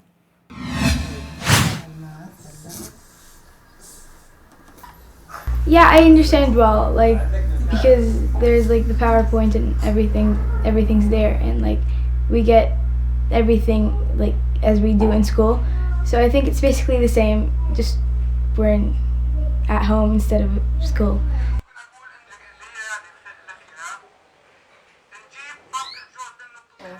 It wasn't something that was planned before. I mean, it was all kind of quite a shock to everybody, I think, as it was over the Chinese New Year holidays that everybody heard of all of the closures and things. A few technical challenges, microphones not working, internet freezing when we've recorded some of our videos. So we're recording videos to pre-send out as well as teaching one-to-one. So we've been recording those, and sometimes they freeze or they don't necessarily work correctly and we've got to do it again. So it means it's a lot of big learning curve for the teachers. Yes, Amos was quite animated in the studio as that video clip was playing out. What were your thoughts? No, my quick thoughts are that I think we are treating this issue with some level of normalcy, which is not the case. Online meetings are extremely tiresome.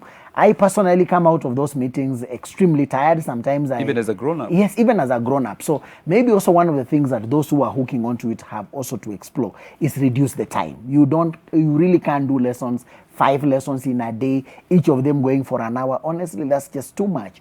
Because you see, unlike in the classroom where you will be doing various activities, children will be running up a bit. But here you see, you're only sitting. The teacher does not even tell you that now stand, is now time for us to sing or do what.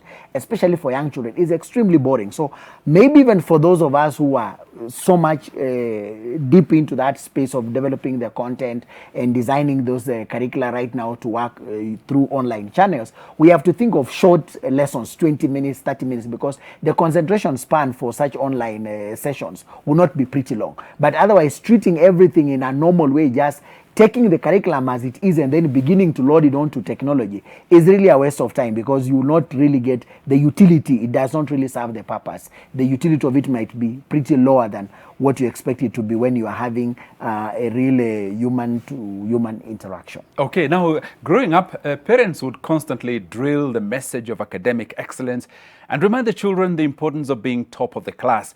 With parents now being forced to become teachers at home, a new normal is kicking in. This mother claims to be smarter than the daughter, but the reality, vitu kwa ground, ni different. Let's see who's smarter now. Mami, hizi homework za leo ni ngumu. Kama ni ngumu si uniulize, hakuna kani sikusoma. Oh, okay.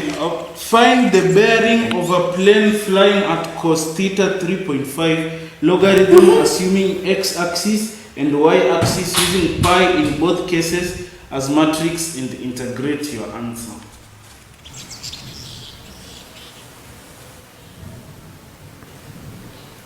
Watch your tone. Chunga venye unaniongelesha mimi bado ni mama yako. Ni topic ya integration. I don't like your tone. Let me go and ask Dad. Dad. Yes. Yes, in fact I used to lead in maths as others followed. There is this kijana alikuwa anaitwa Orenge. He was the 4th, I think. That was 1996. And back then I was in Form 2. Venye nilikuwa Form 2, ulikuwa Form ngapi? Oh, you were in Form 2. Oh, but I was the best mathematician back then. Okay, that's simulated. Yes, please. Okay, find the bearing of a plane flying at cos theta 3.5 logarithm assuming x-axis and y-axis using pi in both cases and matrix and integrate your answer. Daddy. Sadly, with the pandemic, there is nowhere to run for parents. It's a light moment there, but it's actually the reality. Amos, naona ulikuwa unacheka kidogo. Yeah, it really got me thinking once again, just to carry on what I had started, to ask what should really be the purpose of these online engagements. I think they have to move from teaching towards helping children to learn. Right. And what is helping children to learn? It is to go back to the basics of how children learn better through discovery and how just to get knowledge. So if we are going to design a curriculum in a way that we have to tell them, read kwa, kwe, kwi, kwo, ku, it's not going to help them. But now focus should be, how do I help that child who has asked that integration, and because they're actually doing a topic on calculus, how can they begin to do that calculus and integration on their own? So that's what the teacher should now be bothering himself or herself with. How to equip the children with the skills to facilitate them to learn on their own, rather than just imparting and just pushing the content to the children as we are doing right now. Let me bring in Mwalimu Lydia here. Lydia, parents are, struggling with this homeschooling business. This, we forgot the chemistry, we forgot the physics. Now you have to deal with it. It's not very easy. Any tips for homeschooling? Homeschooling, and even those ones who have been doing homeschooling before COVID-19, it's because they wanted it and they knew what they were doing. And most of them have educational background. So they are teachers at the background. So that one is easy for them because they have decided and they know what they want. But now this one is a forced homeschooling. So it becomes a little bit difficult for the parent, and it is giving the children a lot of stress. Now, when it online started, children were very excited about it. But after some time, it became like, I am not interested anymore, which is a problem for the teacher, for the parent as well. So I would urge the parents to be a little bit more patient with the children as they are doing that kind of work. Those ones who are being given work, to be a little bit patient with them. When they are teaching them, they should also know they are not teachers, so they should be a little bit patient with them. They should also negotiate at what particular time to do some work with them instead of dictating, because that's what they are dictating. You are going to do it at this particular time, at this particular time. Let us have some negotiation of when to do it and all that. And if I do not know, because I might not know everything, I can always consult. I know a teacher somewhere, I can consult and they can give me some guidelines on how to go about it. Thank you very much, Lydia. And I must say, as a trained teacher myself with a few years of teaching experience under my belt, it's still not easy. Now, you've been sending in your comments on #NewNormal. Let's see what you've been saying to us. First comment here comes from Latifa Taufik, being that no guidelines and no one knows what next, little goes on in terms of homeschooling. We're still on trial and error basis. How can homeschooling go on effectively without syllabus outline, timetable, cards or exams? In addition, how will it move on with the depression as well as anxiety? Indeed, a very useful point there. Another one from it's a WhatsApp feedback. You didn't give us your name, but e-learning will not be of any help to Kenyan students because only 50% can access the internet. What about those in remote areas? No potable drinking water, quality of laboratory technicians. It's quite a challenge. Thank you for that. Another comment here from Samson Langat. Now, happy are those who went to school, for they shall become home teachers, parents during this COVID-19 season. Asante sana Langat. We have another comment here from Chantel Nyamama. I just want to be a parent, not a teacher. I'm tired. It's hectic, especially for those of us with candidates. Online classes plus online revisions. I don't enjoy my phone anymore. Sawa, tumekusikia. And there's another one here from Kipkoech Kirui Filo. NTV, please ask Uhuru Kenyatta, where are the laptops he promised to primary school pupils? This is the time we could have utilized making e-learning a reality. Meanwhile, watoto wanalima nyumbani. Okay, I'm sure Rais amesikia, nadhani anatuangalia pia. Cool girl Shiko, I even don't have time to teach. I go out every day to find food. By the time I'm back, people are too sleepy to study. And that's a reality in many homes across Kenya. Engineer Jared Jr., virtual classes, shida. We have no money to buy bundles. Absolutely right. Another comment from Kaunda Maundu. Watoto warudi shule jameni. They are making noise everywhere. Yes, there will be no peace for the next few weeks as long as we have this pandemic. Mwingine hapa Lensa wa Predale. Hectic, but hey, I'm trying. Well, thank you. Okay, now, where words leave off, music begins. This man chooses music as his medium of spreading the message and awareness. He hits all musical notes in the name of preaching on the importance of following guidelines to counter the spread of COVID-19. Enjoy the Man Choir. Kweli korona imetata ulimwenguni, kilio na majonzi. Ninyi wenzangu, wakubwa kwa wadogo, lazima tujihadhari. Habari njema, ushindi tutapata, uponyaji, korona itakwisha. Lakini kwanza lazima tuzifuate kanuni zote za afya. haleluya. Korona ikipotea, haleluya. Tutaimba tukisema, haleluya. Mungu atukuzwe, haleluya. Korona ikipotea, haleluya. Tutaimba tukisema, haleluya. Mungu atukuzwe. Kusema kweli, korona imechata ulimwenguni, kilio na majonzi. Enyi wenzangu, wakubwa kwa wadogo, lazima tujihadhari. Habari njema, ushindi tutapata, uponyaji, korona itakwisha. Lakini kwanza lazima tuzifuate kanuni zote.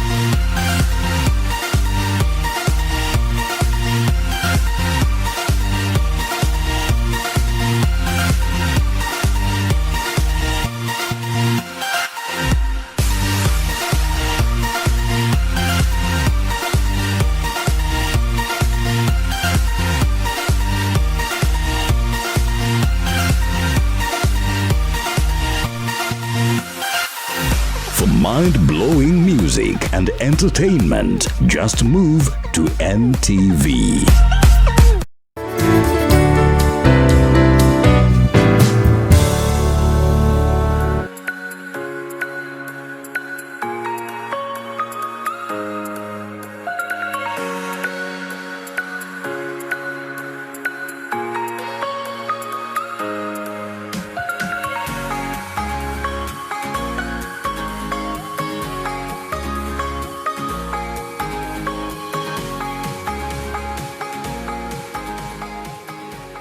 When Corona meets technology, you get that beautiful singing from the one-man choir there. It's really enjoyable, very soothing. Now, we've been asking you to record your child and ask them anything to do with Corona. What do they know about the pandemic? What do they understand? How much do they understand about that? So that we can, gauge and understand how much do they really follow this business of COVID-19. Here's some of what you've sent in.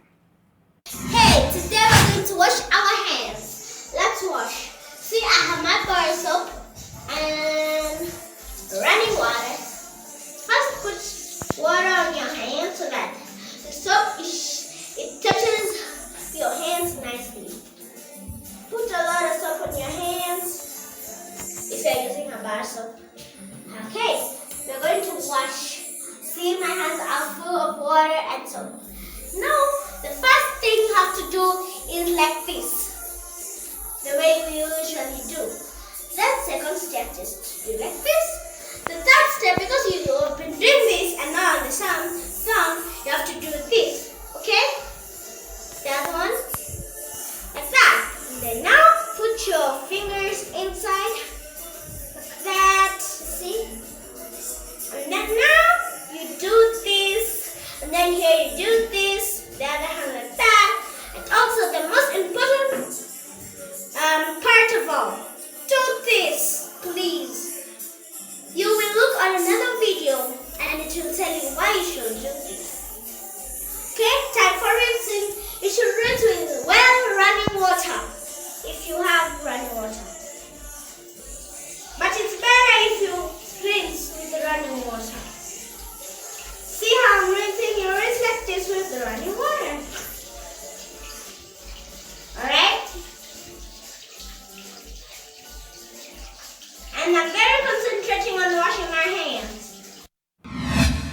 Thank you very much indeed. You didn't give us your name, but thank you for that demonstration. It's really, really wonderful. And we welcome more of your comments, your questions, and your home videos. Send them to us via our WhatsApp line. You could also use our hashtag #NewNormal. Now, let's move for a moment from your world to the other world. Images of workers disinfecting primary and middle schools in the Chinese city of Wuhan, Hubei province, announced on Monday that final year high school students at the epicenter of China's coronavirus outbreak will return to school from May the 6th. Schools have been closed in Wuhan and surrounding Hubei province since January, when it was placed under lockdown to try and contain the spread of the coronavirus. Elsewhere in the country, schools have been gradually reopening over recent weeks.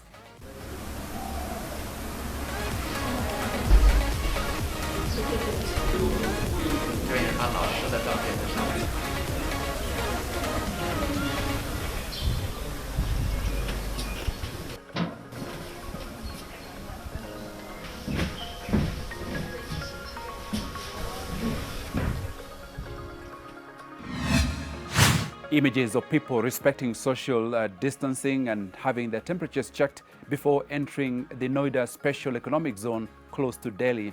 India on Monday began a partial lifting of some virus lockdown measures, predominantly for agricultural workers.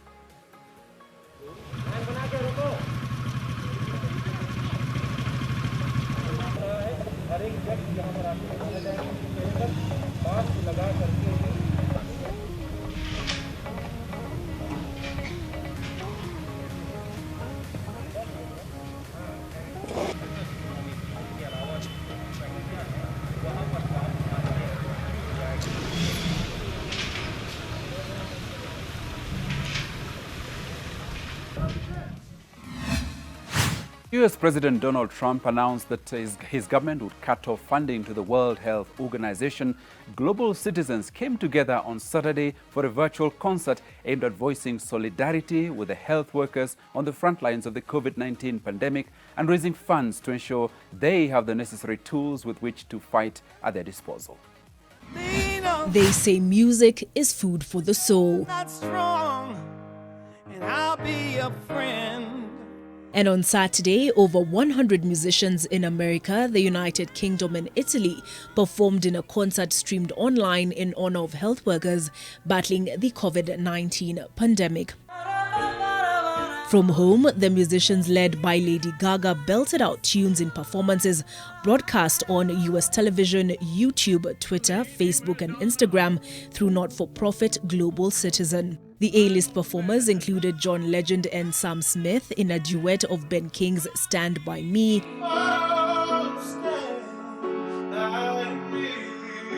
the Rolling Stones, who performed their hit single You Can't Always Get What You Want,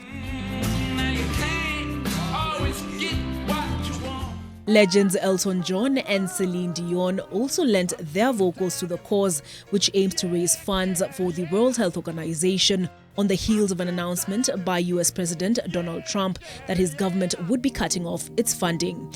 As the household names came together from home from their pianos, violinist Lena Yokoyama was a sight to behold atop the roof of Italy's Cremona's hospital.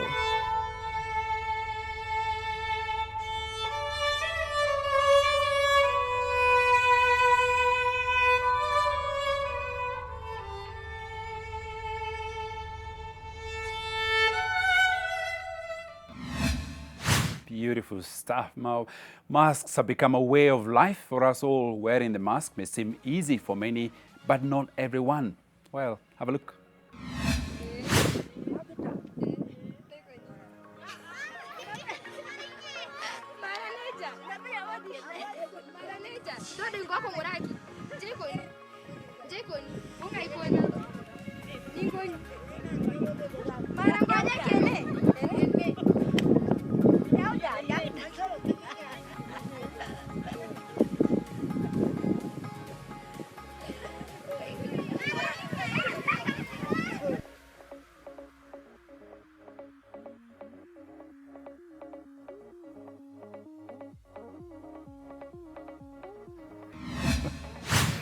Where chapati masks, cabbage masks, sukuma wiki masks, ugali masks. We need a lot more work to sensitize our people on how to wear the masks correctly. Italy, which was ravaged by the COVID-19 pandemic, has been on lockdown for a long time. However, there are some light moments that give a ray of hope, such as these two women who are playing tennis across rooftops in Findale Ligure.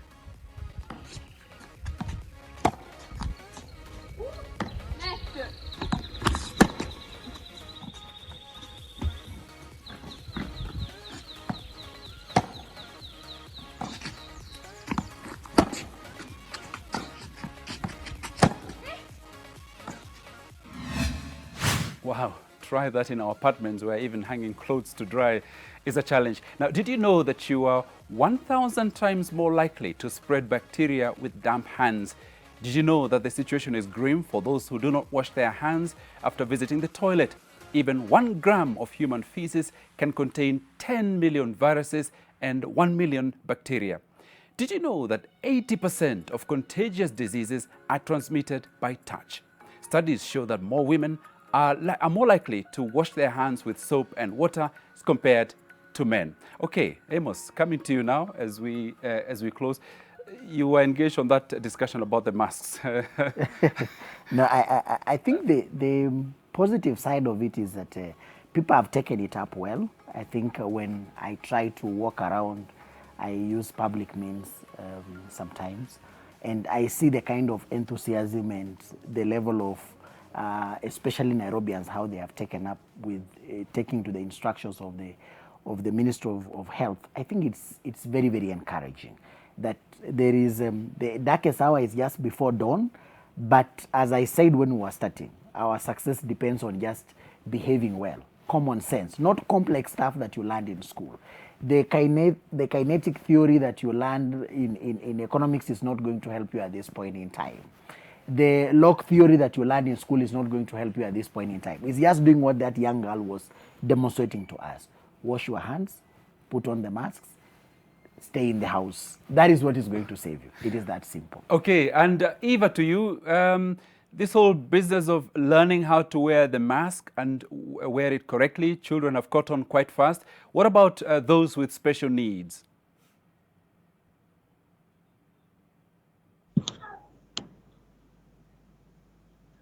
Did you hear that? I was just wondering what the situation is regarding, you know, the knowledge and awareness about wearing masks for children or people with special needs.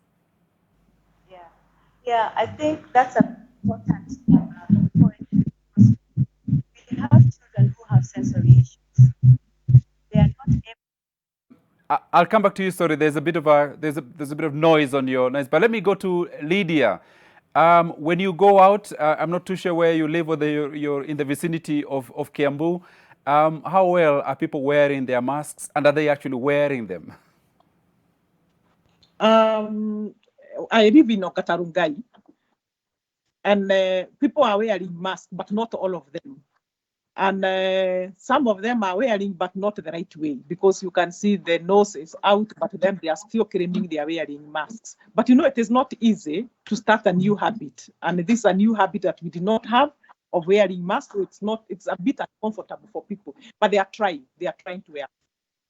Now, I know you're also a counseling psychologist, and I wonder whether with all the anxiety that is going on at the moment, are people reaching out to you for help and support? Yeah, so much. I do some work in the church, and I've been doing videos on psychological response to COVID-19. And when the church members watch those videos and others, they are sending a lot of messages and calling and asking for help. And if it's only that I cannot go back to the office. There is a lot of work that I need to do, because there are so many people that need individual counseling at this particular time. So I'm doing the little that I can as much as possible. Otherwise, issues are there, especially anxiety, worry, and of course, children and parents living together. especially those ones at the university and colleges. It's a major issue. They cannot live with their parents. The secondary school children, a lot of indiscipline at the parents. There is a lot of worries. Of course, there is a lot of domestic violence. I'm getting a lot of that, and children are witnessing it, and they are watching it, and they are getting affected. So even when the schools open, we shall have a lot of psychological issues and mental issues with the children because they are facing a lot of issues at home. Lydia, just briefly, you mentioned domestic violence. What sort of concerns are people raising? What are people going through? What are the things that they're talking about? There's concern of the men coming home early and looking at all the mistakes that were done during the day and what was not cleaned and what was not washed, and then raising an issue from there and making noise. So it might not be physical. Sometimes it is physical. Other times it's just verbal abuse. And when it comes now to the mother, the children get affected. The children are also being beaten by their parents and especially their fathers because they did not do what they were supposed to do when he went out and came back. And there's also the issue of drinking. And because people are not going to the bar to drink, they are going home with the drink. And they are taking it home. Again, that is also affecting the children because when this person is drunk, whether it's a mother or the father, now it's becoming another issue for the children. Now, Amos, this is an issue we're going to have to deal with quite a bit in terms of not just our physical well-being, the economy, but also our mental well-being. Yes, it's part of when people come out of war, there must be some form of rehabilitation. Even the soldiers who are, in this case, the healthcare workers, would require a lot of support for them to adjust to the normal life. So I think pitching also this conversation around what Mwalimu is putting across is very, very critical so that we are also able to help families to reduce the pressure that they are actually having. It happens. Even like sometimes I'm also forced to work up to around 11 p.m. And sometimes because you are working from the house, the children are all over you. So sometimes you also become extremely anxious because you're also fighting to get some deadlines done. So I think this support will need to go beyond. And that's why like the moment it will be declared that now we are out of COVID, what is the next thing? In fact, that will be the most difficult time because you have people maybe who stayed away for 4 months, 3 months without touching that computer in the office. Where will they start? People who are not used to waking up that early to go to the office. So it's going to be a whole recovery stage that we must go through it. And that will also be another make or break time. And so even our education system should also be flexible to that. We know that we only had 3 weeks to complete the term. Supposing you say that you are going to reopen schools in May, are we going just to learn for 3 weeks then there are exams?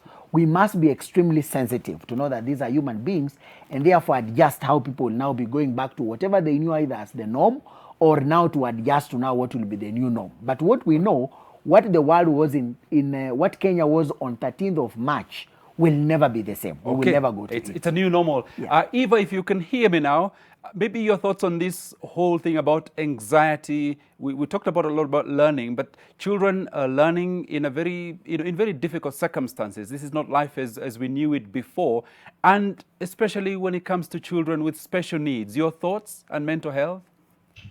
Okay. Well, I would like to say, first of all, that sorry.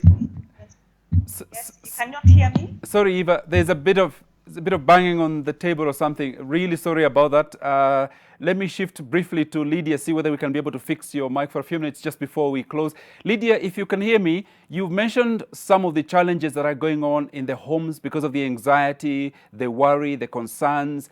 As a psychologist, what tips would you give to parents living in those kind of really difficult situations? Okay. This is a time which is not very normal, and therefore we do not need to quarrel over some issues that sometimes they were pre-existing stress that was there, and now we are bringing the issue of staying at home to that place, this existing stress. It is not time to deal with such pre-existing stress or so those issues that we did not deal with them at that particular time. It is time to remain calm and deal with anxiety as much as possible. It is time to tell ourselves, and we call it in psychology self-talk, that this thing will be over after some time and we shall go back to normal. So it is a time that parents and children and those who are living at home, they have to realize that we are all in this together and we have to be with one another and we have to vumilia one another. It's a matter of this one is doing this, but I have to stop at this particular point because I do not want to go beyond this because I'm affecting everybody else. If I'm used to drinking, this is not the time. Of course, it is easier said than done. But when I'm affecting the whole family now, it becomes an issue. So we need to know how to do relaxation exercises so that we can relax. We need also to do cognitive restructuring. We think positively instead of all seeing everything negative, remembering that this is not going to be the end. It is just a beginning. Things will come back to normal and we shall go back to normal. Okay. So let the children know that they cannot change their parents. If they are quarrelsome, they'll still remain quarrelsome, but they can run ways and means of living with them at this particular time. Thank you. So it's a matter of running new ways of dealing with what is happening at this particular time. Thank you. And there's a lot of video that is going on and a lot of social media stories that are going on that are also very helpful, that can help parents and children and also husband and wives to live together at this particular time. Okay, Mwalimu Lydia, thank you very much indeed for sharing that, and maybe we'll have you one more time in the coming days to share those tips on how to keep calm and how to vumiliana, as you say. Thank you to Amos for coming, joining us this morning, Eva and the other guests. Just before we close, we asked, what's your experience with homeschooling? What has it been like for you? This is what you told us on social media and WhatsApp. Juma, you say not good because I see around my relatives due to lack of electronic devices, they spend their time loitering. Okay, that's sad. Another comment here from Waito FM, an experience not worth. The KICD education channel teachers got such heavy accents. At this rate, our kids shall acquire a new national language, God forbid. For example, bottles is pronounced as botros, hando is hadro. Lens is rens, convex. Okay, wow, what kind of education are we getting under this pandemic situation? Goran Daniel, well, the government should look into this. There are some students who are barely accessing this e-learning in some deep villages. And Ricky Kiruga, well, it makes sense, but I hope that there will be favorable calculations on school fees after this corona situation. Are you just asking for a refund of your fees, Kiruga? And there is Francis Onkoba. I bet most parents are wondering when schools will resume so that they can hand over, yes, that burden back to the teachers. The teachers have said, no, not anymore. We have to share this. Agnes Bora, hope ugonjwa utaisha. Watoto wetu warudie masomo. Okay, they're meant to be somaing in the house. What's going on? Labo, you're saying that, hey, send my greetings to Amos Kaburu. Well, he's received it. Team Chelsea Okusi, Amos amepokea salamu. Garfield Angels, the last time I tried reading, I fell asleep. WhatsApp has married me. Okay, will there be a divorce? Hope so, for the sake of the children. Faiza Islam Mohammed, I thought I was alone. Kumbe, tuko wengi kweli, tuna struggle. And there's another one here from Party Balozi Getahi. I have confirmed one packet of spaghetti has 286 sticks and the average kichungi has 924 holes. Is that all you're spending your time on?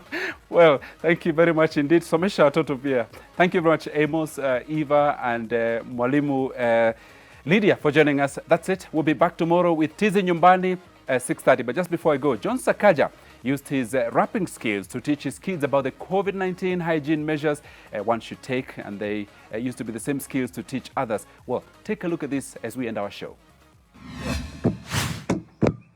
Give me a bit. Yo, my name is Tangai Sakaja. And my name is JB Sakaja. Hey, and I'm Super Senator Sakaja. And we are the Sakajas. We came plugged in like a charger. Na kuna vitu tunataka kutaja. Because Corona has become larger Then the NIC. CBA, Maja. Hey, so we've got some ideas. For instance, try and keep some social distance. Wash your hands with soap and water. Check your temperature if it's getting hotter. Check it and fika home some moja. Do you confess your game, Johnny Noma? Kwa bomba, watch TV soma. Do corona maze sio kama homa. We'll do all we can do to keep you safe and effective, so please follow the government directives. Oh.